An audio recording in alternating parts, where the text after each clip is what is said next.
This update is brought to you by Doral Volkswagen, home of the price Detour. Our lowest price. Visit us at Doral Volkswagen or DoralVolkswagen.com. Starting with hoops and the Heat, who fell to the Nuggets 122-112. Miami will now return home to host the Hornets in an NBA Cup game tomorrow night. And tonight, the Canes will host Bethune-Cookman. Tip-off is at 7 from the Watsco Center. The game can be heard on 560 a.m. To the Panthers, who will be in L.A. tonight to play the Kings. The puck drops at 10. The game can be heard on 104.3 FM. Finally, in the NFL, Week 10 begins tonight with the Broncos and Raiders. Kickoff is at 8:15. The Joe Rose Show begins now. Yeah, it's tough for me to close as the deal gets done or it doesn't. You're either far off or you're real close, but somebody has to let down their guard or their positioning. All deals are not close to me until they're done. So I have a weird way of looking at it, but there wasn't anything that moved the needle for us to change our roster beyond what we've done. And so I was excited for 4:00 because I got to get back to where my mind has been at and where I'm making sure everyone's mind's at, and that is the Buffalo Bills. All right, that was Mike McDaniel yesterday, talking about getting past the trade deadline and getting focused here for the last 8 games of the season, 2-7 record. We got Heat basketball from last night we'll get into here. Heat lost Bam early on in that game. Hopefully his foot's okay and he'll be able to play coming back home here. But Heat fall to 4-4. By the way, this guy, Jokic, he puts up the biggest, fattest triples, doubles. He'll be in when we talk about MVP at the end of the year. He's going to be one of the names. He's just 33 points, 15 rebounds, and 16 assists. He does like 2 triple doubles. Like he just decides to put them together usually with some of the numbers he puts up there, out rebounded. 61-38 last night. Wiggins had 22. Powell was back, of course, for a second game, 23, and Hawkes off the bench shot the ball really well, 21. Khalil Ware, 13 and 13 on the night as they try to get him going and try to get him caught up here so they can get more out of him. Nice little double-double for him last night. And on top of that, we got all kinds of stuff out there. And God bless NFL football fans. Seriously. I'm listening, guys, overnight, talking about trading Tua and Kyler Murray, how it could be good for both. And I always love when somebody's not working on another team. We just want to get rid of our guy and we'll just take him on. And all of a sudden he's going to be here and he'll be better. And of course another team, might want Tua and he'd be better where he is in that offense and all the stuff that we come up with. I don't think a Tua versus Kyler Murray trade is a good idea. I don't. I can't tell you, first of all, he's got to continue. He and Mike are, I'm guessing, spent a lot of time together trying to put together a game plan to clean this offense up. 15 turnovers, the most in the league. They're not all on the quarterback. There's been couple of fumbles by our wide receivers recently, but way too many. I mean, of all the stats you don't want to have, 15 turnovers on offense is not a good one. And I got to tell you, we beat the crap out of that defense early in the season, and they have gotten better. And all of a sudden, the defense, who sometimes moves the ball really well and can't put it in the end zone like they couldn't against the Ravens. So some of this stuff's out there. And listen, I'm listening to everybody overnight and yesterday.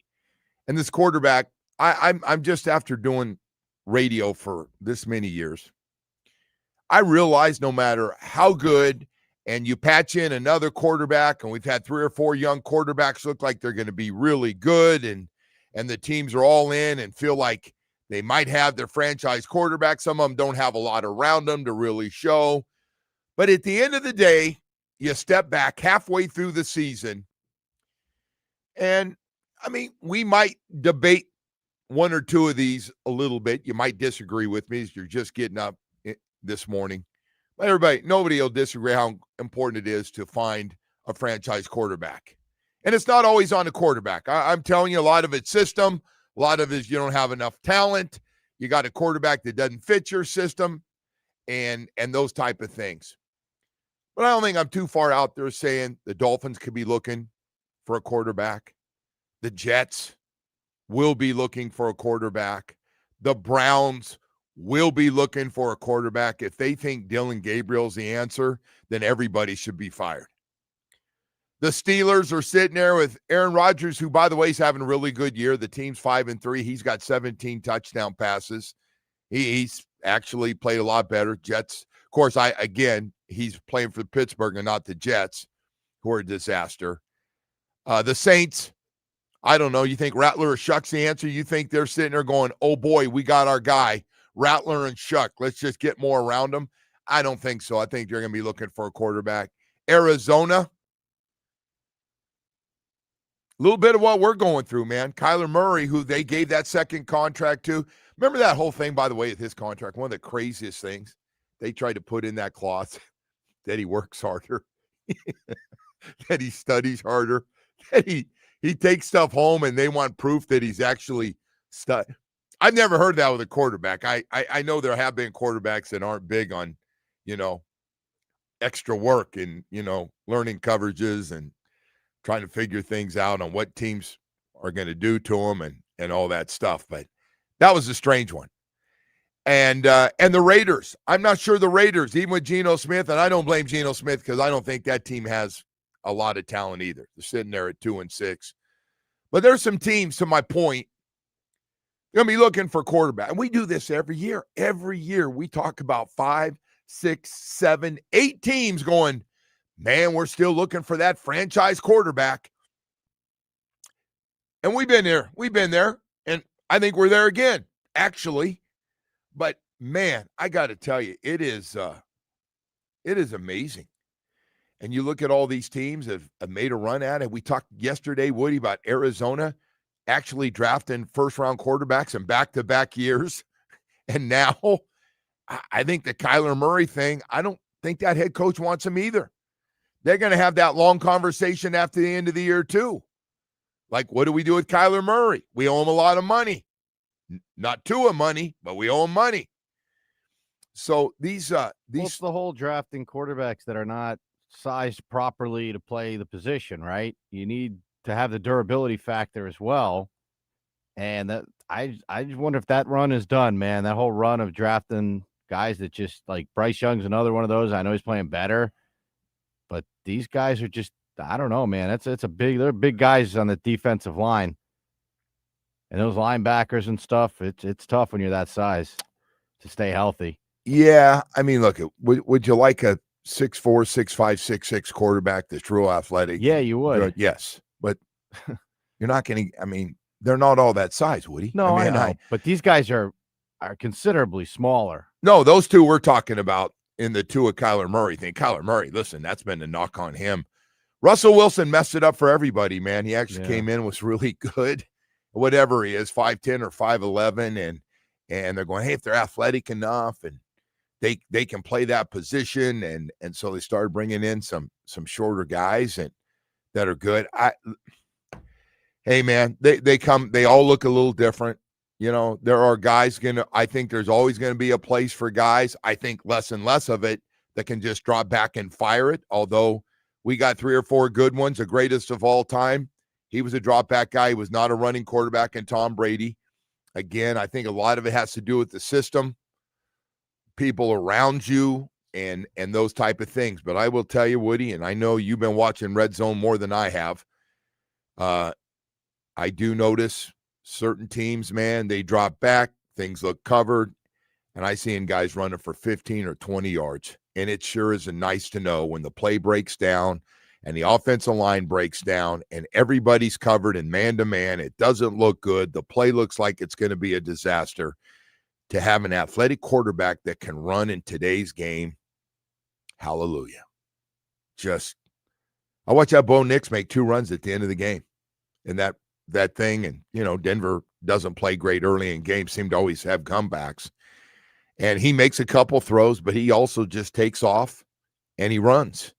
Next thing you know, he's got 25 or 30 yards of runs on a final drive to get your field goal kicker in place to kick a nice short field goal or to go in and score a touchdown. But everybody, it's amazing. You think every year all these quarterbacks get drafted, you take them. I know only 2 were drafted in the first round last year. But you're thinking, hey, and then there are some teams, like I just mentioned. There's a team in New England and there's a team in Denver going, we got our young guy. Wow, year 2, we feel pretty good. Year 2, we got our guy.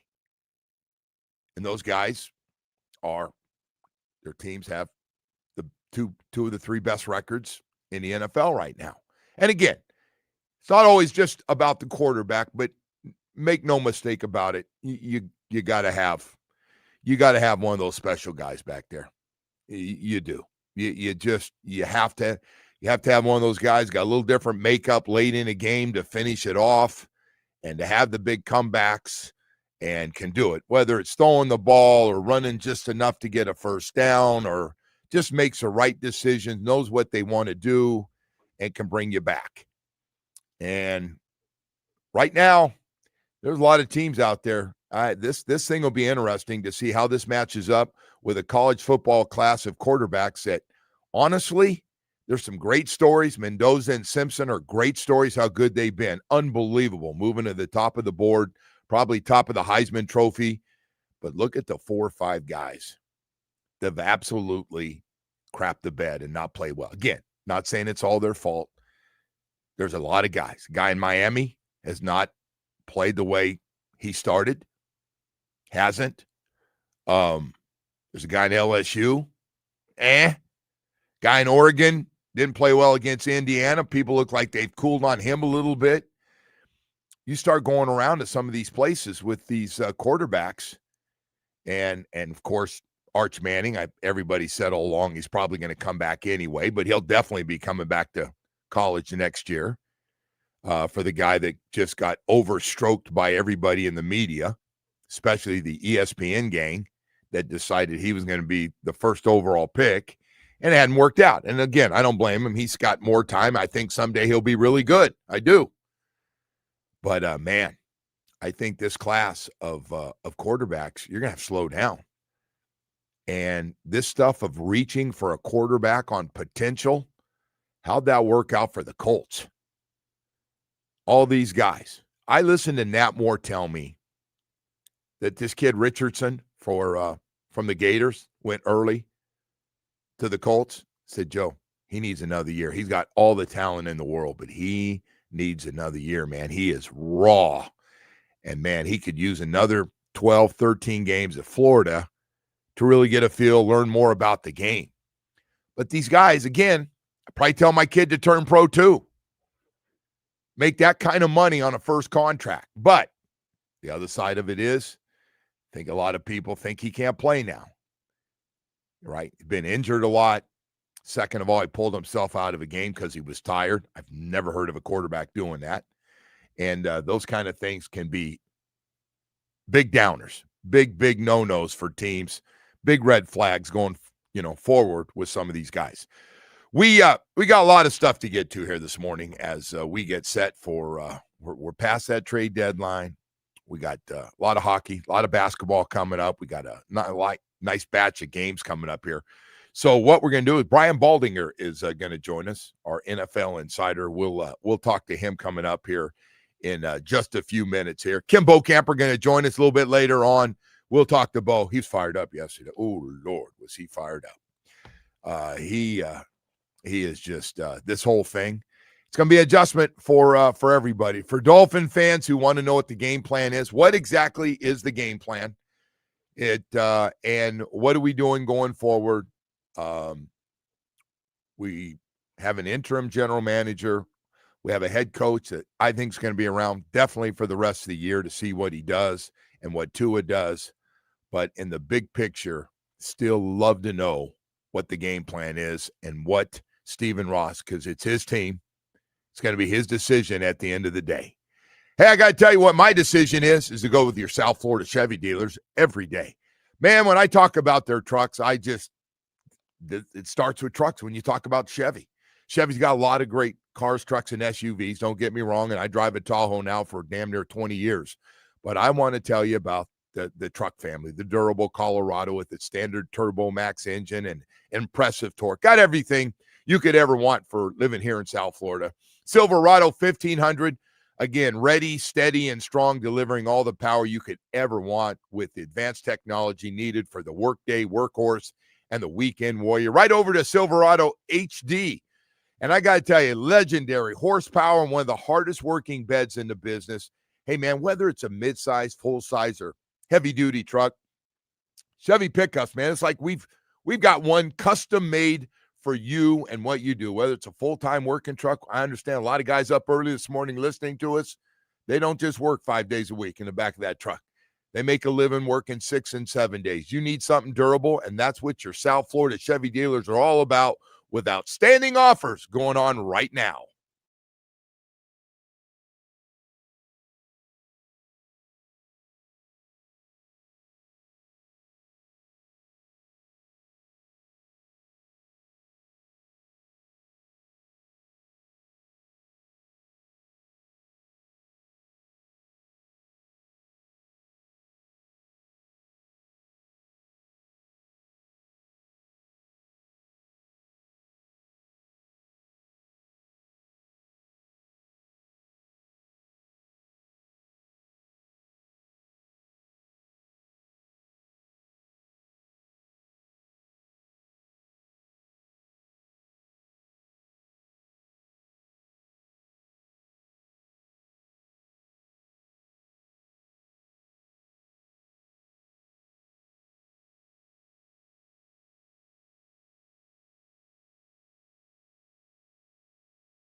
Woody and Baldy joins us this morning. Brian, how you doing?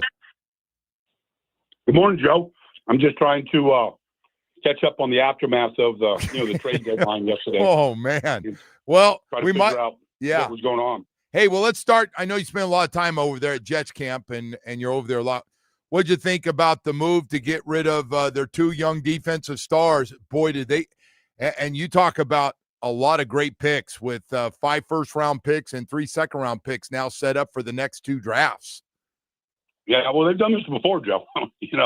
And it hasn't produced much winning. So we'll see what they do with them. I thought they got good value. I mean, Quinnen Williams he's a good player. He's not a superstar, but he's a good player. He's a good kid. I mean, I've talked to him before, Joe. When all you're doing is losing, you just get sick of it. If you're on the lazy boy at home at 5 p.m. after another loss every Sunday, like he is, I mean, you get tired of it. And, yep. Sauce was a good player. He's not a good player anymore. He's not a great player anymore. But, he also is going to a great team, a team that has a really good winning record, a proven defensive coordinator. I think he has never really played cornerback when the team has a lead. I like to see him, how he plays with the Colts having the lead and he gets to, defend a lot of passes.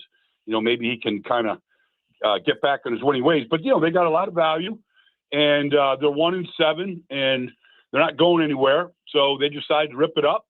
And, you don't want to be one of those guys that's got to play the rest of the season there. And you're thinking, okay, they're really not concerned about winning. They're just thinking about next year.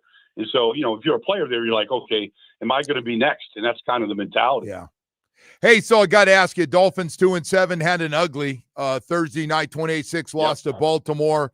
The next day, Chris Greer is let go as his general manager after 9 years. Surprised by anything with that team right now, including that move they made? No. I mean, look, Lamar couldn't have made it look any easier. Did he break a sweat, Joe? He threw 4 touchdown passes. He didn't have to strain to do any of it. They couldn't stop Derrick Henry. It's just a mess, and so they couldn't score a touchdown. They really didn't threaten to score a touchdown, I don't even know if they put the ball even through in the end zone the whole day. So, it looked bad. Somebody's got to take the fall. I mean, it's a bad roster. And, Mike McDaniel probably, who knows if he's going to survive. Doesn't look good right now. But, Chris Greer hired Adam Gase, Brian Flores, and Mike McDaniels as his coaches. I mean, they went to the playoffs, they didn't win any playoff games, but you never just saw any consistent growth the way Buffalo has put it together, or Kansas City, or Philadelphia. And I'm sure from the top down, Stephen Ross, I'm sure that they're looking to be one of those teams eventually. So they made a change at the very top. I think it's just the beginning of all the changes that are going to be made. Yeah. So I got to ask you, that we got this camp before the year started. We talked about Kansas City, Buffalo, and that Ravens roster at the time when it started looked like it might be the best in football, one of the best for sure.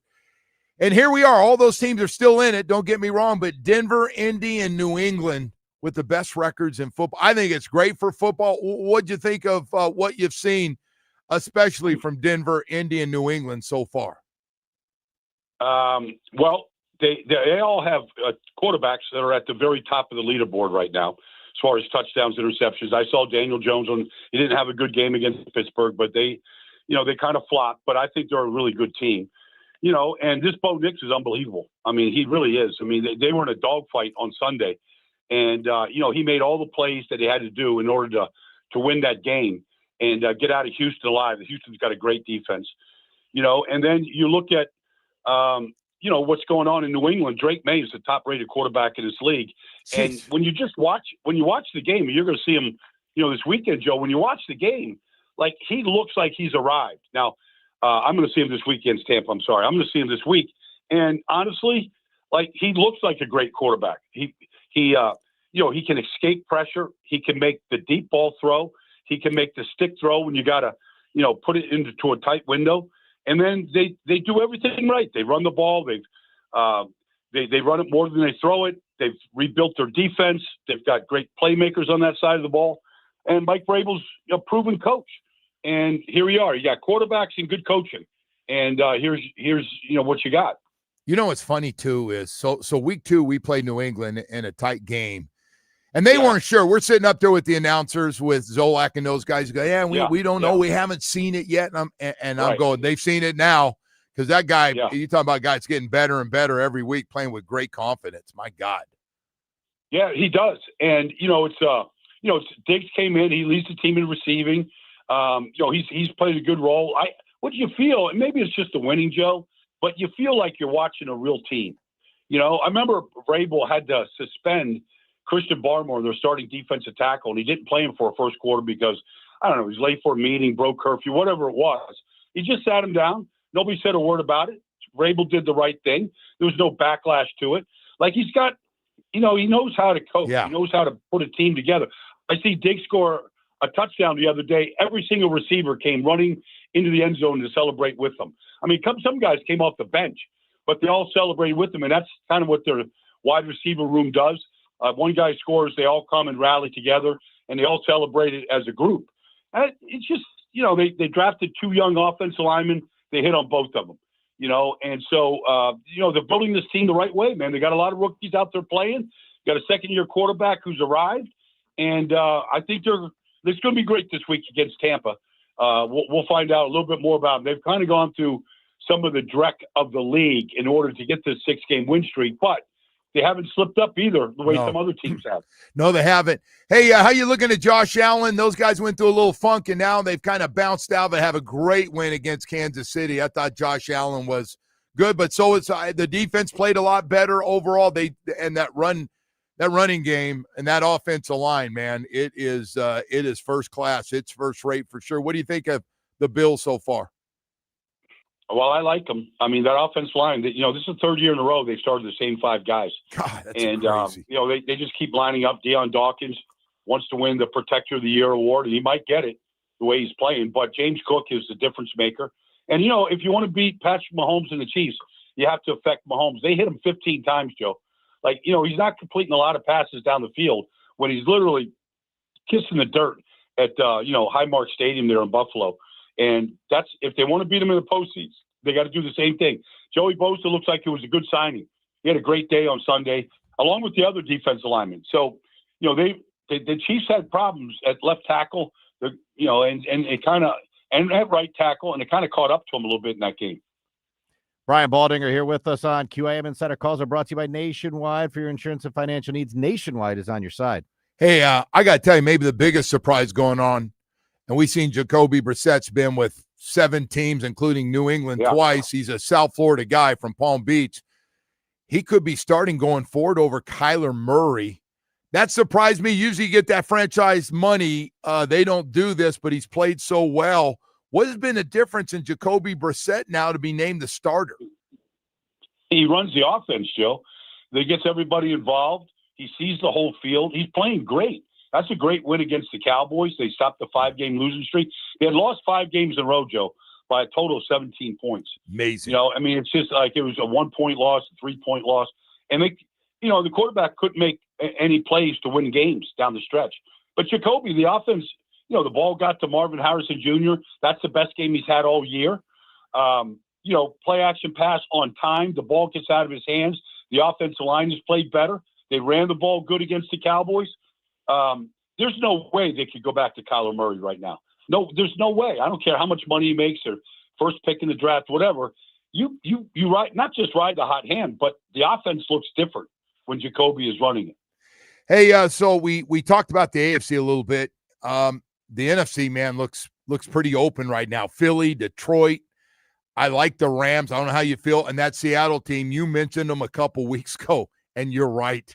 That's the team nobody talks about, and they're really good. I can't figure Green Bay out. What's your take on the NFC right now halfway through this season? Well, I don't know. I mean, Seattle's got, there's a lot of division games to be played. I mean, San Francisco plays the Rams this weekend. San Francisco beat them about 5 weeks ago and a late fumble late in the game. San Francisco's, they're just there because of great coaching. They've just maximized the young kids on the roster. You lose Fred Warner and Tatum Bethune comes in. There's no drop off. Yeah. A 7th-round pick out of, Florida State. But anyways, Seattle is for real. Like they just beat you up defensively. And then offensively, Kubiak has got this thing humming with Sam Darnold.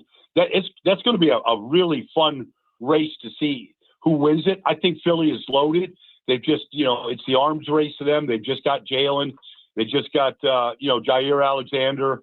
They've re-signed Brandon Graham. They got the running game going in the last game that they played. I think Philly's going to still be the team to beat. But, those teams in the NFC North, they kind of keep beating each other. But J.J. McCarthy played good, really good when he was in there the other day. Got the ball to Justin Jefferson and Jordan Addison. And defensively, they played really well for the first time in a while. So that's going to be a wild division, too, as there's so many division games left to play. And I wouldn't count Chicago out. Really? Because, wow. Yeah, I wouldn't count them out because that coach, he's got to play. They're tougher. They can run the ball. They played this kid Manungai at running back, a 7th-round pick. I mean, he looked like the coming of Walter Payton in that game last weekend. I'm getting carried away, Joe. He looked great though. Like they really got, they really ran the ball really well. Yeah, no, I got you. Hey, you're talking about GMs. You watch them and you talk to all these general managers. Give me the top 2 or 3 general managers in the game right now. One has got to be in Philly, the job he does, and they are loaded with draft picks even for next year. Oh man, I mean, I don't know how Howie Roseman actually does it, Joe, because they always have enough money to pay every player that's good, and then they always have extra picks. And even when they make a mistake, like they signed Bryce Huff last year, he didn't fit in Vic Fangio's defense. They shipped him off to San Francisco, got a draft pick for him, and ate the money and developed a young guy, Nolan Smith, and he's a better player for what they do. And they got Jalen coming in here, and he's happier and being reunited with Vic. He's one of the few guys in that defense that respected and liked Vic in Miami a couple years ago. So yeah, I mean, it's just they have figured this whole thing out, and they've got some quarterbacks in the roster that if anything happens to this quarterback, like this Tanner McKee could start for a lot of teams in the league. So they collect quarterbacks, they collect picks, and then they constantly restock. I told these guys in Philly, Joe, that Howie Roseman will make 10 moves before the season ends, and he's made 6 already, and there's a half a season left to play.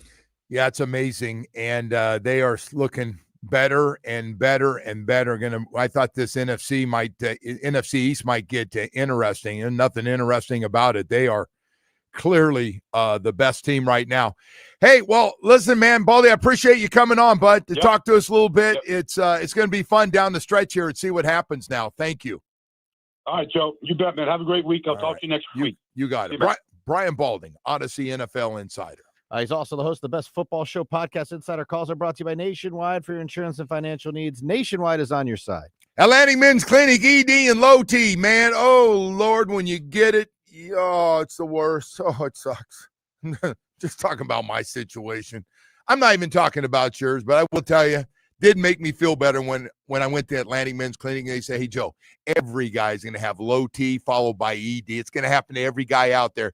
First, it's your energy level, and you start feeling moody, and you don't feel like doing anything on the weekends, and all of a sudden, your weekends are shot, and the people with you, what's wrong with you? All you want to do is sit around, watch movies, you fall asleep, you eat the same amount. I've noticed you gain 20.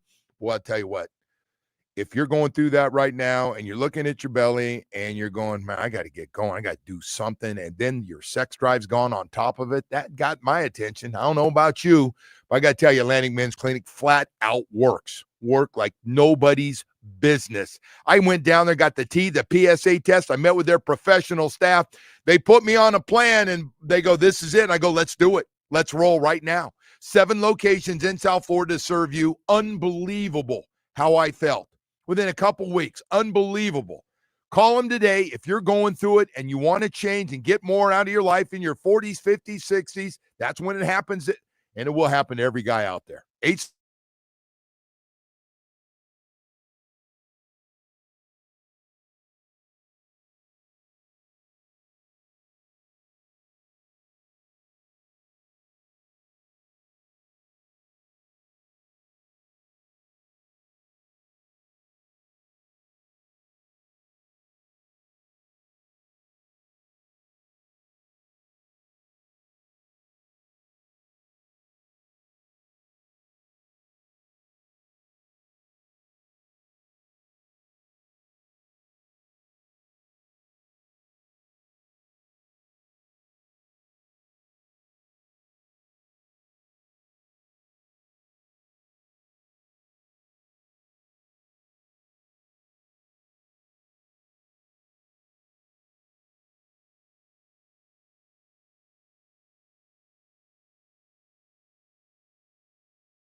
since the first year Mike has been here.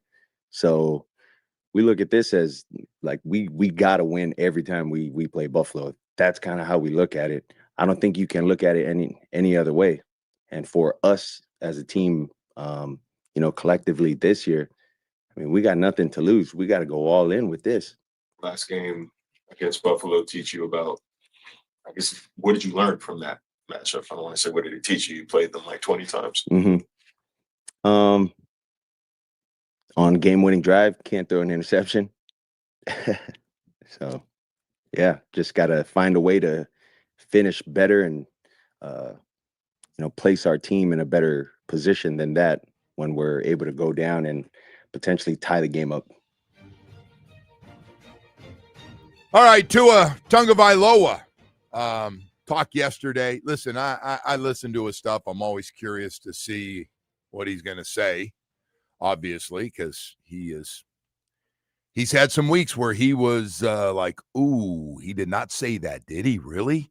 Anyway, yesterday's right, man. He was asked about, you worried about getting benched? And no, I'm focused on being better, and I got to play better. And this game this week, against Buffalo, if we get in a tight game, I got to figure a way to close it out. Listen, Josh Allen is 14-2. He's never lost at home. One of those, a playoff win against the Dolphins. And he's played really well. Played well down here. He's played really well up there. Got him once his rookie year. And then, as Tua talked about a few years back, early in the season in the Heat, I think they ran like 90 plays against us too. It was a wild and crazy game. And but that's got to be Tua's thing is, man. I'm guessing Mike has talked to him. They talk a lot. They should, man. They are locked together. They're locked together for a lot of different reasons. And one guy, said, hey, man, you're my guy. I'm going to bat for you. You're my franchise quarterback. And so he's not going anywhere. He's going to, as long as Mike's making that decision, Tua is going to be the starting quarterback unless he is just really, really bad later in the year, and maybe they take a look at somebody else. But Tua's going to be the guy, and he's right. Like, hey, man, I didn't even know this was going on, which is kind of hard to imagine. He doesn't hear all this stuff. He said once again yesterday said he doesn't follow social media, but I'm guessing Ann kind of educates him and gets him ready for questions that are going to be asked. So I'm guessing he had a pretty good idea. I always love when players tell me they don't hear anything. It's really hard, no matter who you are, no matter how private you are, when you've got people in your life that you work out with, that you do business with, that are your friends away from the game, they hear everything. I mean, you want to know the people who really hear everything? I've gotten in more guys upset at me over the last 35 years from something they heard secondary, not heard directly. That's at least what they tell me. So, dude, I heard you this. I go, well, I didn't say that, but I did say close to that, yes. But I, and you go through it. So this stuff that Tua keeps saying that he doesn't hear anything. Okay. I don't believe it, but okay. So he said yesterday, I didn't know this noise about, my job's in jeopardy was out there. Nobody's mentioned it inside the building, and I don't follow social media. Hit the social media button, and hey, maybe he doesn't. Maybe he doesn't check his phone every 5 minutes, but he got a lot of people. And let me tell you the weakest people about following stuff, as I've learned, wives. The wives and girlfriends. They hear everything. And by the way, then all their friends, they hear everything. And then whether it's a hater or a lover in the media, if you love them or you hate them, you want to hear what they're saying about your guy. Love, that's the way love works. And by the way, as upset as players may get, wives and girlfriends get a lot more upset when you say things about him. And I'm not going to get, and I got to tell you, that goes for coaches and front office people, where they go, hey, calm down. It's all right. You're not going to do that. You're not going to do that. You know, hey, man, it doesn't matter what they say. They're on the outside, and so when somebody tells me they don't hear it, I just gave you a couple of examples. It's really hard for me to imagine when your family likes to know. And by the way, nowadays, families live in different states. They can hear everything you're saying. They can listen right now. They can listen on your podcast all day. Hey, this is what a guy that does your games and is on in the morning said about you. Yeah, they get all of it. I'm not stroking myself. I'm just saying a lot of different ways. A lot of different ways in these podcasts that get sent out to Dolphin fans or to family members who are Dolphin fans because their family members coach or play for the Dolphins. They hear everything. So, but I like Tua's approach, man. I loved what he said. Hey, man, I got to get ready for this game. I can't turn the ball over. We're getting another tight ball game. I got to close it. And he knows, his comments he made about Josh Allen last time we played was one of those moments you went, he did not say that. he did not say that. I've had about 5 of those moments with Tua this year on his press conference. He did not say that. And by the way, I don't usually hear him right away. Somebody calls me to tell me. And I don't want to say who it is, but he might be coming in at 8 o'clock. Kim Bokamper. So I always love when, and the Josh Allen was, oh man, I can't throw and run like he can do, man. It's like, I just, and I have this to go back on, and it's a fault. It's a fault of mine. I don't mind. It's a fault of mine. I go, man, Dan Marino, if he's playing against Joe Montana or Jim Kelly, I'm trying to think anybody else that was good when he was playing, when I was there, that guy wasn't giving anybody love. And by the way, his person, whoever he was playing against, he was out. Whatever you're going to do, I can't control what you're going to do to our defense, but I know what I'm going to do to your defense. And so, it made for, great play. I don't remember Danny ever going, I tell you, I wish I could run like that guy, or wish I was 6'10", or no. He was very comfortable in who he was and what he could do every day, full of confidence. We've got to, man, that went by fast, Woody. We already at 7 o'clock hour this morning, man. We are flying. Chris Perkins, Sun Sentinel Dolphins columnist. We'll hear from him. We're hearing from everybody this week. Anybody out there we're hearing from, just about. So Perk will join us at 8 o'clock. Bo will be in as soon as he finishes up some business this morning. We'll have him join us and talk about all these things. Right now, though, I want to talk to you about hurricane season. I don't even know if it's officially over or not, but boy, some of the islands got hit hard, and we hope everybody's doing okay. It looks like, we're gonna be okay here in South Florida for another year, but it is a reminder, man, protect your home with Loctite impact windows, doors, and roofing. You've been thinking about it. I know there's a lot of different companies out there, but there's only one Loctite impact windows, doors, and roofing. If you got an old leaky roof, replace your old roof now and you can pay later. Loctite Impact offers the highest quality roofing materials with lifetime warranty plus thousands of 5-star reviews. You can save big on their legendary state-of-the-art impact windows and doors. Impact windows as low as $6 per window per month installed, if that will help you.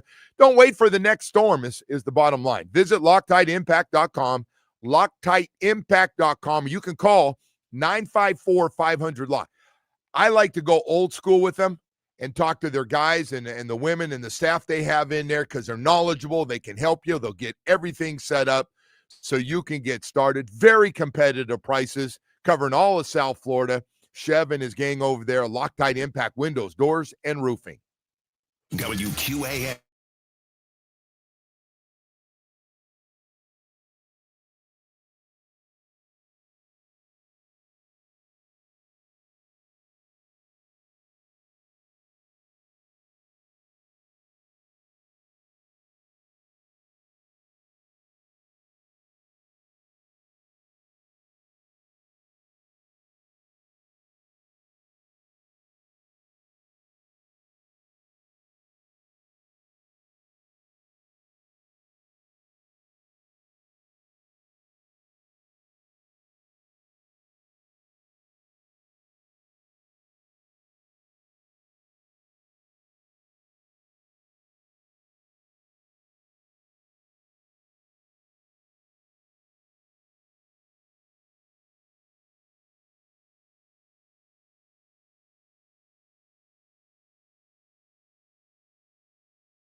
This update is brought to you by Doral Volkswagen. Home of the price seats, our lowest price. Visit us at Doral Volkswagen or DoralVolkswagen.com. Starting with hoops and the Heat, who fell to the Nuggets 122-112. Miami will now return home to host the Hornets in an NBA Cup game tomorrow night. And tonight, the Canes will host Bethune-Cookman. Tip-off is at 7 from the Watsco Center. The game can be heard on 560 a.m. To the Panthers, who will be in L.A. tonight to play the Kings. The puck drops at 10. The game can be heard on 104.3 FM. And in the NFL, Week 10 begins tonight with the Broncos and Raiders. Kickoff is at 8:15. The Joe Rose Show continues now. NFL Network had a report. I don't know if you saw it. They said that Tua is playing to keep his job, and that there's a chance you could eventually be replaced. Mhm. Did you hear about that? Have you spoken to Mike about it?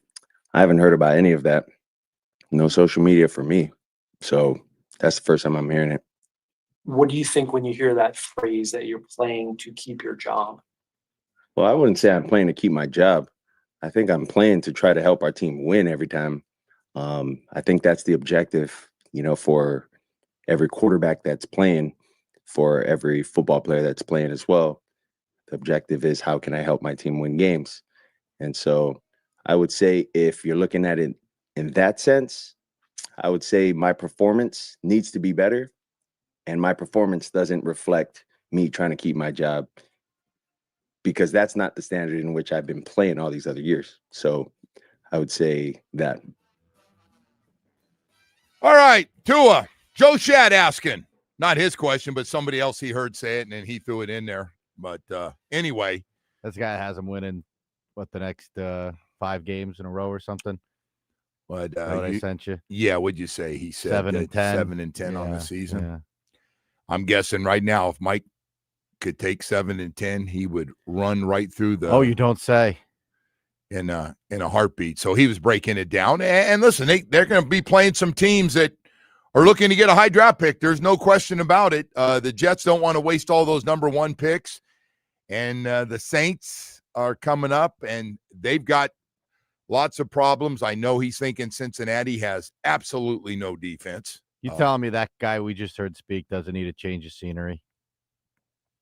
Not Joe Shad, Tua.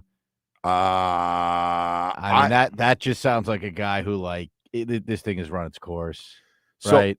So it's funny. I don't think that. I think he truly doesn't hear the noise as much as we talk about. We're in the middle of it, right? There's no way he's I'm not telling aware. you. There's no way, man.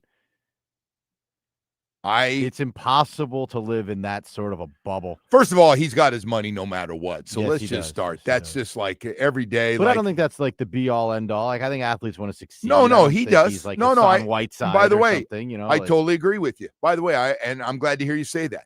He definitely wants. Oh, I don't think he shut it down because he got his payment. He got paid. I just think he.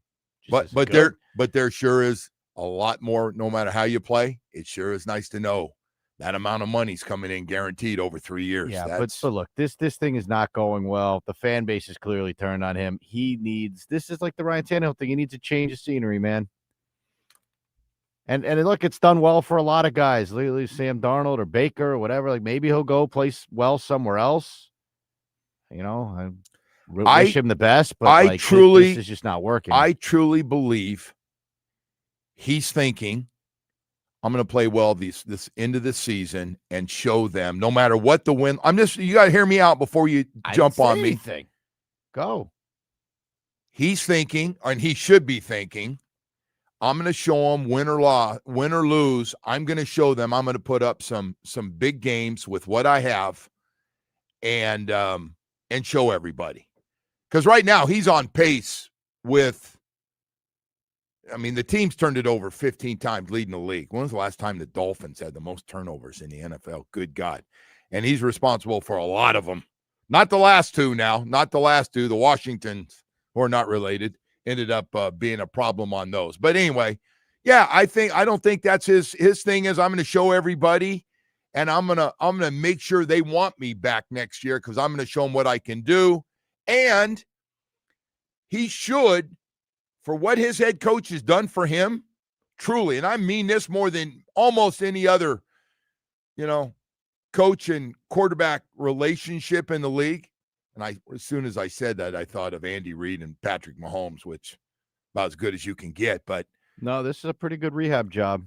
and I'm that Mike thinking, did. Although a lot of people think Mike's holding him back. So, well, that's stupid. I agree with you. That's totally stupid. First of all, and you got to give Chris some credit for this. They went out and got him. Matter of fact, the complaint is we were so worried about getting speed guys and big play guys to become the fastest team in football, which we clearly were at one point, that we forgot to take care of the line of scrimmage, both sides. That's still the complaint. Like, we're still not physical enough, and whether you're aboard with that or not, but hey, man, they've gone out of their way. There ought to be, and I'm guessing there is. I don't know a lot about Tua, first of all, but I would just think, looking at him, like, hey, man, Mike has been the one guy, after what happened with Brian Flores, who was not a Tua fan, the one guy that has been, and you got to build that relationship up after you have a bad relationship with a coach. Your thing is, wow, man, can I trust this new guy? He's coming to take the job and he makes a call to me. Is that for PR purposes for the Dolphins? Or does he really care about me this much and really believe I can do it? And the guy is, everything Mike has told Tua, he's done for him, including help him more than anybody else, except for Tua doing it himself. That's the main thing. But the person closest to it, not his trainers, it's his head coach. It was the most positive head coach in the history of the NFL. So man, so I think the other part of this is Tua's thinking, man, Mike's been good to me. By the way, Tua better never, ever say anything bad about Mike, ever, or I'm going to blast him. He will be blasted. And it'll be words to get me fired. It will be that bad. Because nobody's had your back to it in your life like Mike. Now, I know you're tight with your mom and your dad and where you come from, and you got a wife and you got children and your brother, but man, I'm telling you right now, nobody got your back to set you up for life like your head coach. So I think part of it, if he's the kind of guy I think he might be, like, hey, man, I want to show him I can do it for me, and I want to show that I can do it for my head coach. Maybe I'm wrong. You buying the theory at all, Woody? Or you just kind of think he's like, forget Mike. He's on his own. He'll be fine. I don't know about that, but listen, that guy jumped up and down like he had to go to the bathroom, and he couldn't find a restroom open, jumping up and down, making sure. I mean, very open about, every day that's going on. And Tua goes, yeah, I know Mike really went to bat hard for me. And yeah, probably, and now everybody's going, okay, Mike, you two are now tied together like never before around here. Look, Joe, I don't like seeing people lose their jobs, obviously, but you can't, I can't do another year of this. I don't have it in me. Oh no, this has been. If they come out after the season and essentially say we're coming back with Mike and Tua and we're going to patch it up around them, might happen. It would be just devastating for this fan base. Like, I don't even know how you square that with your fans. What we are going through right now and what has been, and our writers, all of us trying to educate what is going on with the team and looking ahead and what the structure of the NFL is, dead money and everything else, and what you have as far as talent goes and all that stuff. It is going to take, and by the way, you got to hit on it. I remember when Chris Greer was put in charge of all those draft picks, and my question at that point was, are you sure we have the right guy to go out and get us the most on all those ones and twos we have? That's all. I didn't care about free agency because you're going off what guys have done in free agency to pay them a lot of money. You know what you're going to get most of the time. But we're giving you all those number one picks and all those number two picks. You're in charge. 100% you. No Tannenbaum around to blame. It's you. You got them. We got them all. We've never had this many draft picks in 2 years. You're in charge of this thing. Are you sure? I said. Without getting into my conversations, are you guys sure this is the guy? I didn't tell him what they should do. Oh, no. He knows it's, he's got to make, and I go, okay. And it didn't work out. Didn't work out. I'm not saying it was a complete bust, but it didn't work out. It didn't work out because we didn't win a playoff game. By the way, that's what this whole thing's about, man. It's not about, I was entertained 1 year. Yeah, I was entertained. My God, the 2 years, what was going on with Waddle and Tyreek Hill and Mostert? Oh, my God. It was a track meet. It was fun to watch. Everybody enjoyed it. We didn't win any playoff games. That, I just had to step back and going, hey, man, we were boring to watch at some point with the killer bees and a very limited offense before Danny got here. We were limited offensively. We were limited in our style of offense. But nobody was down on us. Nobody said, man, you guys win, but damn, it's ugly sometimes. You're winning playoff games. We went to a Super Bowl with a combination of David Woodley and then David Woodley playing badly and Don Strock cleaning up the mess. So that's the goal, is to get that, win the AFC East and stay home, win a couple playoff games, win the AFC Championship game at home, and then get ready to go to a Super Bowl. That's the goal. Now, we came up short, so I don't want to make it sound like I'm sitting here with Super Bowl rings myself. But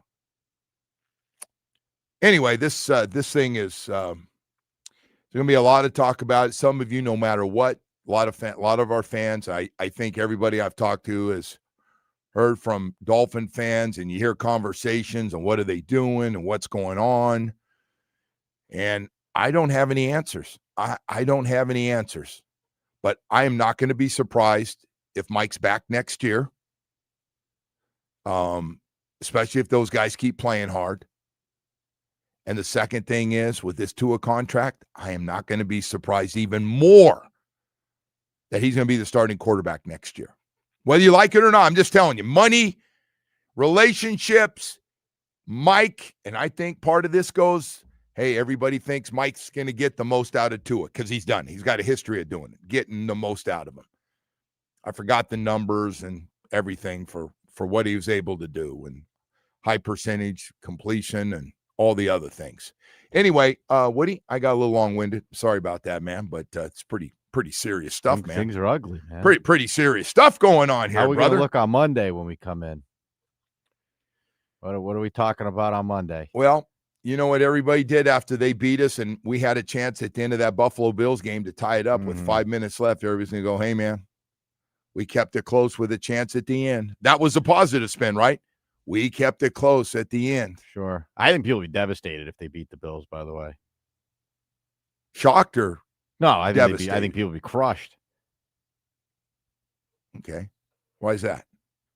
Because they won a draft pick, Joe. I don't have to tell you. You're not speaking on behalf of everybody. I think the same guy we're talking about earlier ran a poll or something on Twitter. I do think a majority of people. What was his poll? You talking about Joe Shad? Yeah. What did Joe Shad run up there I in think Palm people Beach? are rooting for the team to lose at this point. Okay. I understand. Look, it doesn't. I don't think it matters whether you root for them to lose or not. I don't think they have a great chance to win on Sunday. So he wrote, if the Dolphins beat the Commanders, Saints, Jets, and Bengals, and one of the Bills, Steelers, Bucks, or Patriots, they could actually finish 7-10 after a 2-7 start.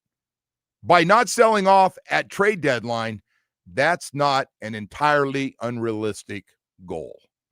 That didn't go well for him, by the way. I don't know. I don't follow all that stuff. I know you follow. I know it you did not go well for him. I know you keep me up on all that stuff. It was almost like the Dolphins, by the way, someone over there called him and said, "Hey, you mind sending this out for us?"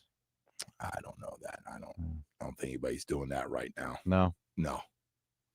I don't think anybody by writing something better is going to get a better, and get more stuff right. I don't. Just a weird take.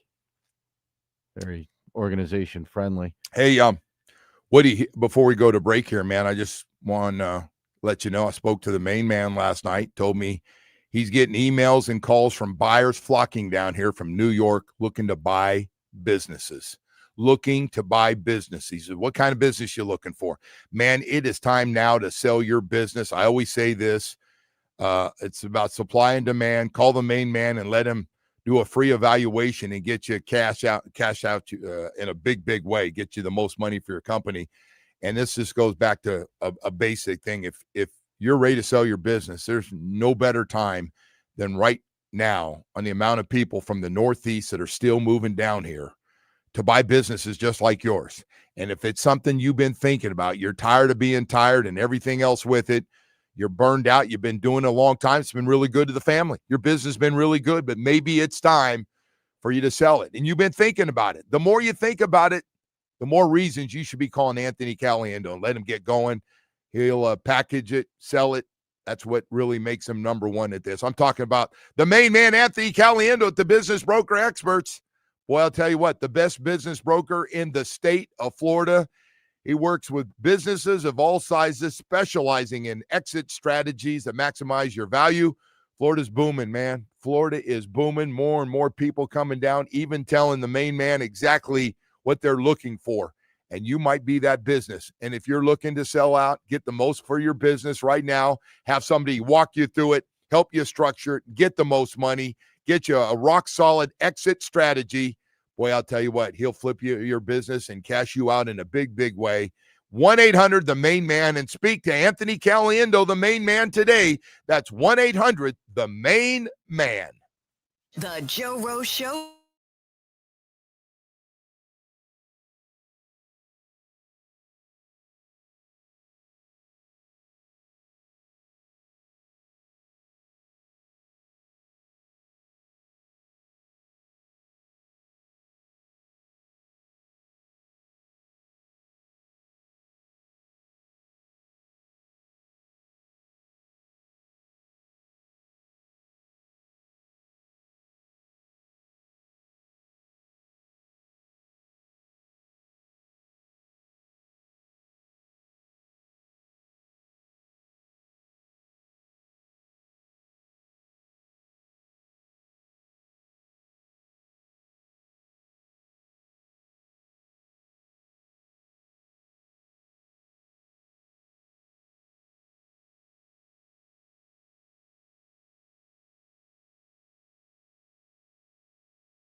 House on fire here in South Florida, man, and I hope it's not Spo's. There's reports that Spo owns the house, Eric Spoelstra, and we hope it's not him. We hope it's not. Don't wish on anybody. What are you looking at, Jerky? What's the deal? I mean, they got it all over the news. They said yes. They said the house is believed to be registered to Eric I Spoelstra, said- who I don't know, by the way. I don't know if he was home by then, hopefully. I don't know either. That's a good point. I don't even know. Did the guy, I don't know. Teams stay overnight. Some stay overnight I and would fly think back. No. Or some just jump on those nice Yes. planes and get home. But the game is at what, 9 o'clock Eastern? Probably ended close to midnight Eastern, if I had to guess. 3, 4. About give them an hour or 5, two to do their thing couple after. hours, yeah, shower. That's at least a 3-hour flight from Yeah. Denver. So, Yeah. yeah, they probably got back at what, 5, give or take. I don't know. But that'd be if that is Bo's house, and hopefully it's not.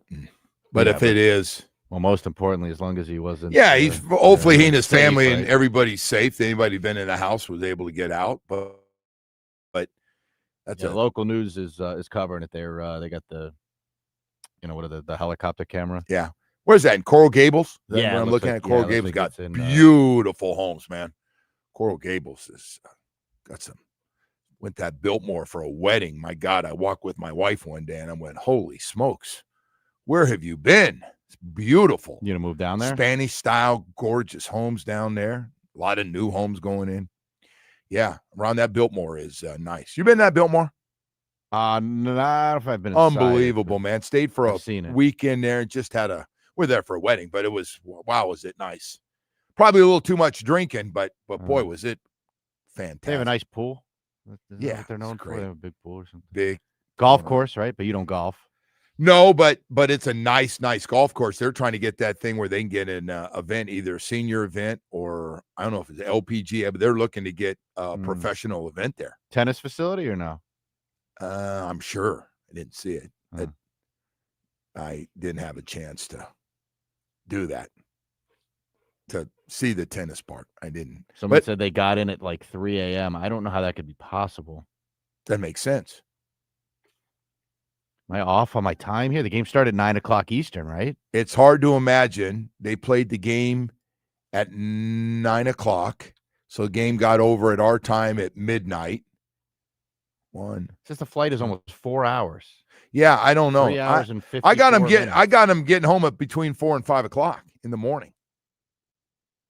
So I don't know what time this thing took. Even if they left directly right after the game and didn't do media, which they obviously did.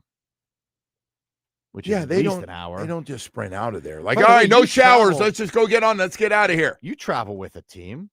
How long after the game do you guys fly? I mean, they do media, they do all that stuff. Right? Well, they have to do all that stuff. We got certain areas where a lot of the players are from, so they get extra time to see their families after. They got a family area, so they go through that. Okay. I have noticed when you lose, you're a little faster than when you win. When you win, you take your time. When you lose, you want to get the hell out of there, especially most of your trips. Get that. Yeah. So I don't know.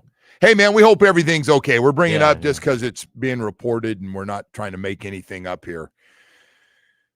Someone sent it to us on the text, and I hadn't seen it, but now the traffic service that we follow actually had the camera footage of it. So. All right, Woody. Boy, that that's all Spo needs, to lose by 10 on the road to the Nuggets and come home to that before you get set and looking for a place to live. That he'll be fine. He'll be all right. Hopefully, you get some good news. So it's Babe Ruth used to stay at the Biltmore all the time. It's interesting. Wow. How about that? Maybe you stayed in the same room he did. I don't know. I don't know anything. I don't even know about the history of the Biltmore. It's old. Yeah, but it's really nice. It's been renovated. Yes, it's very nice. I mean, yeah, they can do that with places. Anyway, gorgeous area. Gorgeous. The homes around it are just spectacular. Someone said it's haunted. I don't know. My weekend wasn't haunted. It was good. Yeah. Nobody came up, tried to scare me at 4 a.m. Yeah, but you would like that stuff anyway. I don't like a good haunted hotel. I don't like that stuff. You I like don't Halloween type stuff. I gotta tell you, man, I do like Halloween, I don't like those shows, man. I don't like all those scary, where the music's and then the guy jumps out and starts stabbing somebody. I don't like those. Okay. No. I don't know if I'm losing my mind here. Someone said there's a time difference between Denver and Miami. And yes, I'm aware of the time difference, but that doesn't it's not like you still lose the time. Yeah, but maybe you fly it's back. Like if you fly back at midnight Eastern and the flight is 4 hours, you're still coming back at 4. Like it's not like you don't come back at 2. Isn't Denver a 2-hour difference? Yeah, it's 2. Yeah. Isn't that how I don't know. You're spending. What's the difference? Can you do me a favor? I know. I'm sorry. This is you at your best again. This is you at your best. Actually, trying to figure out. We don't even know for sure if it's Bo's house. We hope it's not. We hope they said it's believed to be. All right. Yeah. Anyway, we've got all kinds of stuff going on here. Last night, speaking of Spo, his team went down by 10. And we hope Bam's okay. The foot injury last night in that first quarter, it looked like. And the big guy's a matchup problem, huh? Oh, boy. He just throws all that extra weight around. And Jokic, trouble. Doesn't matter. 33 points, 15 rebounds, and 16 assists. I call that a big boy triple-double. What do you call that, Woody? 33, 15, and by the way, 16 assists. Got out-rebounded. He got out-rebounded. Boy, Bam, part of that, obviously, but 61-38. They got pounded on the boards last night. And had 3 guys with 20-plus points, and Wiggins, Powell, and Hawkes off the bench. And Ware had a nice little double-double, 13 and 13. They're trying. I think he's a pet project number 1 to get him going. You getting concerned with the amount of points they're giving up? These numbers are big, man. I think Spo's okay with those 130, 120 games, as long as he's on the 130 side of it. But no, those are tough. It's tough to win those on a nightly basis, though. It's hard to win when they got Bam and Tyler Hero not in that lineup for sure. I just think Bam is. I mean, they cannot afford to lose Bam for any amount of time. Speaking of the little bit of defense you have, it's Bam, who's one of the best defenders in the NBA. That'd be a tough loss. All right. We got to go to break, man. We got a lot of stuff going on here this morning. Got a lot of news that we haven't hit on. We got Kim Bokamper going to join us coming up here. Chris Perkins, Sun Sentinel Dolphins columnist, will also be with us. So we'll be talking to those guys coming up here. And obviously always appreciate everybody being with us this morning as we continue on and have no idea about this fire. Baptist Health South Florida, man, where the pros go. Absolutely. Enter Miami, the Miami Heat, the Florida Panthers, and Miami Dolphins all trust that great sports medicine program that Baptist Health South Florida's put together. You start looking at specialists, and by the way, you can't be a top sports medicine program. You can't just do it with team doctors. You have to do it with specialists, man. Some of the best in the business for every part of the body that can be injured. The knee, anything to do with the knee, the shoulder, foot and ankle, hand, back, hip and knee replacement doctors. We got some of the top specialists in the country right here working together at Baptist Health South Florida with 3 great facilities. They're all over Dade and Broward, Doctors Hospital in Coral Gables, Hard Rock Stadium right next to the training facility, and 595 in Pine Island in Plantation. All you have to do is visit baptisthealth.net/ortho. Get an appointment set up. They take care of high school, college, and professional athletes. Athletes from out of town come here, and you can too. Next time you have any kind of injury, remember, visit baptisthealth.net/ortho.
It's time for Hollywood's headlines. Without further ado, here's Hollywood. All right, Woody, what do you have for us, my man? All right, Joe, a lot of stuff to get to here. We'll start with Rico Dowdle. Did you see what happened with him with his touchdown celebration? Yeah, what was that all about? Too much? Yeah, so anyway, here's how it sounded. Difference between the two penalties. It's about a yard difference in this area of the field. Now it's Dowdle right back into the game and right back into the end zone, his second of the day, and the Panthers extend the lead. 1, 2. Only 2 pumps, but apparently that's enough for the flag. It's the old Key and Peele. The old Key and Peele sketch. Wow. So anyway, the nice part of this story, so he started a GoFundMe page to pay for his he was fined like 15 grand or so, 14 grand or something. He's going to give 100% of the money to a children's home in North Carolina. So it actually ends up being a nice kind of a funny story. But. So the only part of that I'm not sure about, you give the money, like it's taken out of your check, so you can't go, I'm not going to pay it. But yeah. Who controls that money that comes in? I don't know. The GoFundMe money? No, I don't know if you get a chance to tell everybody where your money's going. No, not the fine money. I think the money from the GoFundMe page is the money he's donating. He was trying to raise money for his fine, I think, as a joke. Right. And then I thought you were trying to tell me that he. So it ended up being a nice. All right, story. good. That's a good story. No, I'm sure the NFL will take their portion as. They're not taking it. No. They do take it and give it before you start going off on them. They got lots of charities. I'm sure they do, Joe. Anyway. All right. My pension comes in every month. Don't worry about it. Don't mess that up. Here's one that's not a charity. This is news from this morning here. It looks like ESPN and Penn Entertainment are canceling their an early termination here. Their online sports betting agreement. You got ESPN Bet. Yeah, which was operated by Penn. Penn was paying ESPN $150 million per year, as well as stock warrants. So they were paying a lot of money for this thing here. They had a 10-year agreement. Looks like the agreement is going to be terminated here. I thought maybe that thing was working. They do an NFL or NBA show, and it's followed up with a 30-minute show on gambling. Penn's had a rough go, man. They got screwed by Barstool. Remember, they had the whole run-up on their stock during COVID, and they signed with Barstool, and then somebody said something not so good over there, and they panicked, and Portnoy bought it back for $1. He did. Company, so that didn't go well. The ESPN thing hasn't gone well, so. I guess those 4 or 5 people do all those gambling shows then, or including that little blonde-haired gal? I don't think it changes the fact that ESPN will still do it. I mean, they were just getting paid to use their name. They weren't, like, operating the casino. A big fat check. It was a big check, but they got plenty of money to go around over there. They'll be fine. All right. They'll survive. All right, Joe. Any idea, if you want to take a guess at the number here, how many people were arrested after the Dodgers won the World Series during the celebration? Oh, during the celebration. I'm guessing you saw some of the highlights? No, I know they're one of the greatest, like tearing down your city. Yeah. LA does it like nobody's business. Yes, they're really good. Chicago's good, but LA's they seem LA seems to be, I'm going to say 250. 250 people got arrested. Seven people got arrested. Oh, I thought you were going to tell me some big number. 250. Not that bad. I think there were some cars torched and stuff, but not that bad. Well, then they got away with it. Should have been more than 7 people torching cars, burning it up. What else you got, Woody? All right, and Joe, looks like we might have a new fight here for Jake Paul. Nate Diaz has indicated that he has accepted a rematch to replace Tank Davis. I don't know if this fight will still take place in Miami.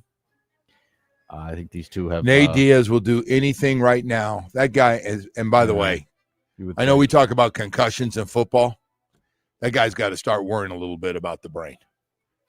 He's a punching man. He's a tough cat.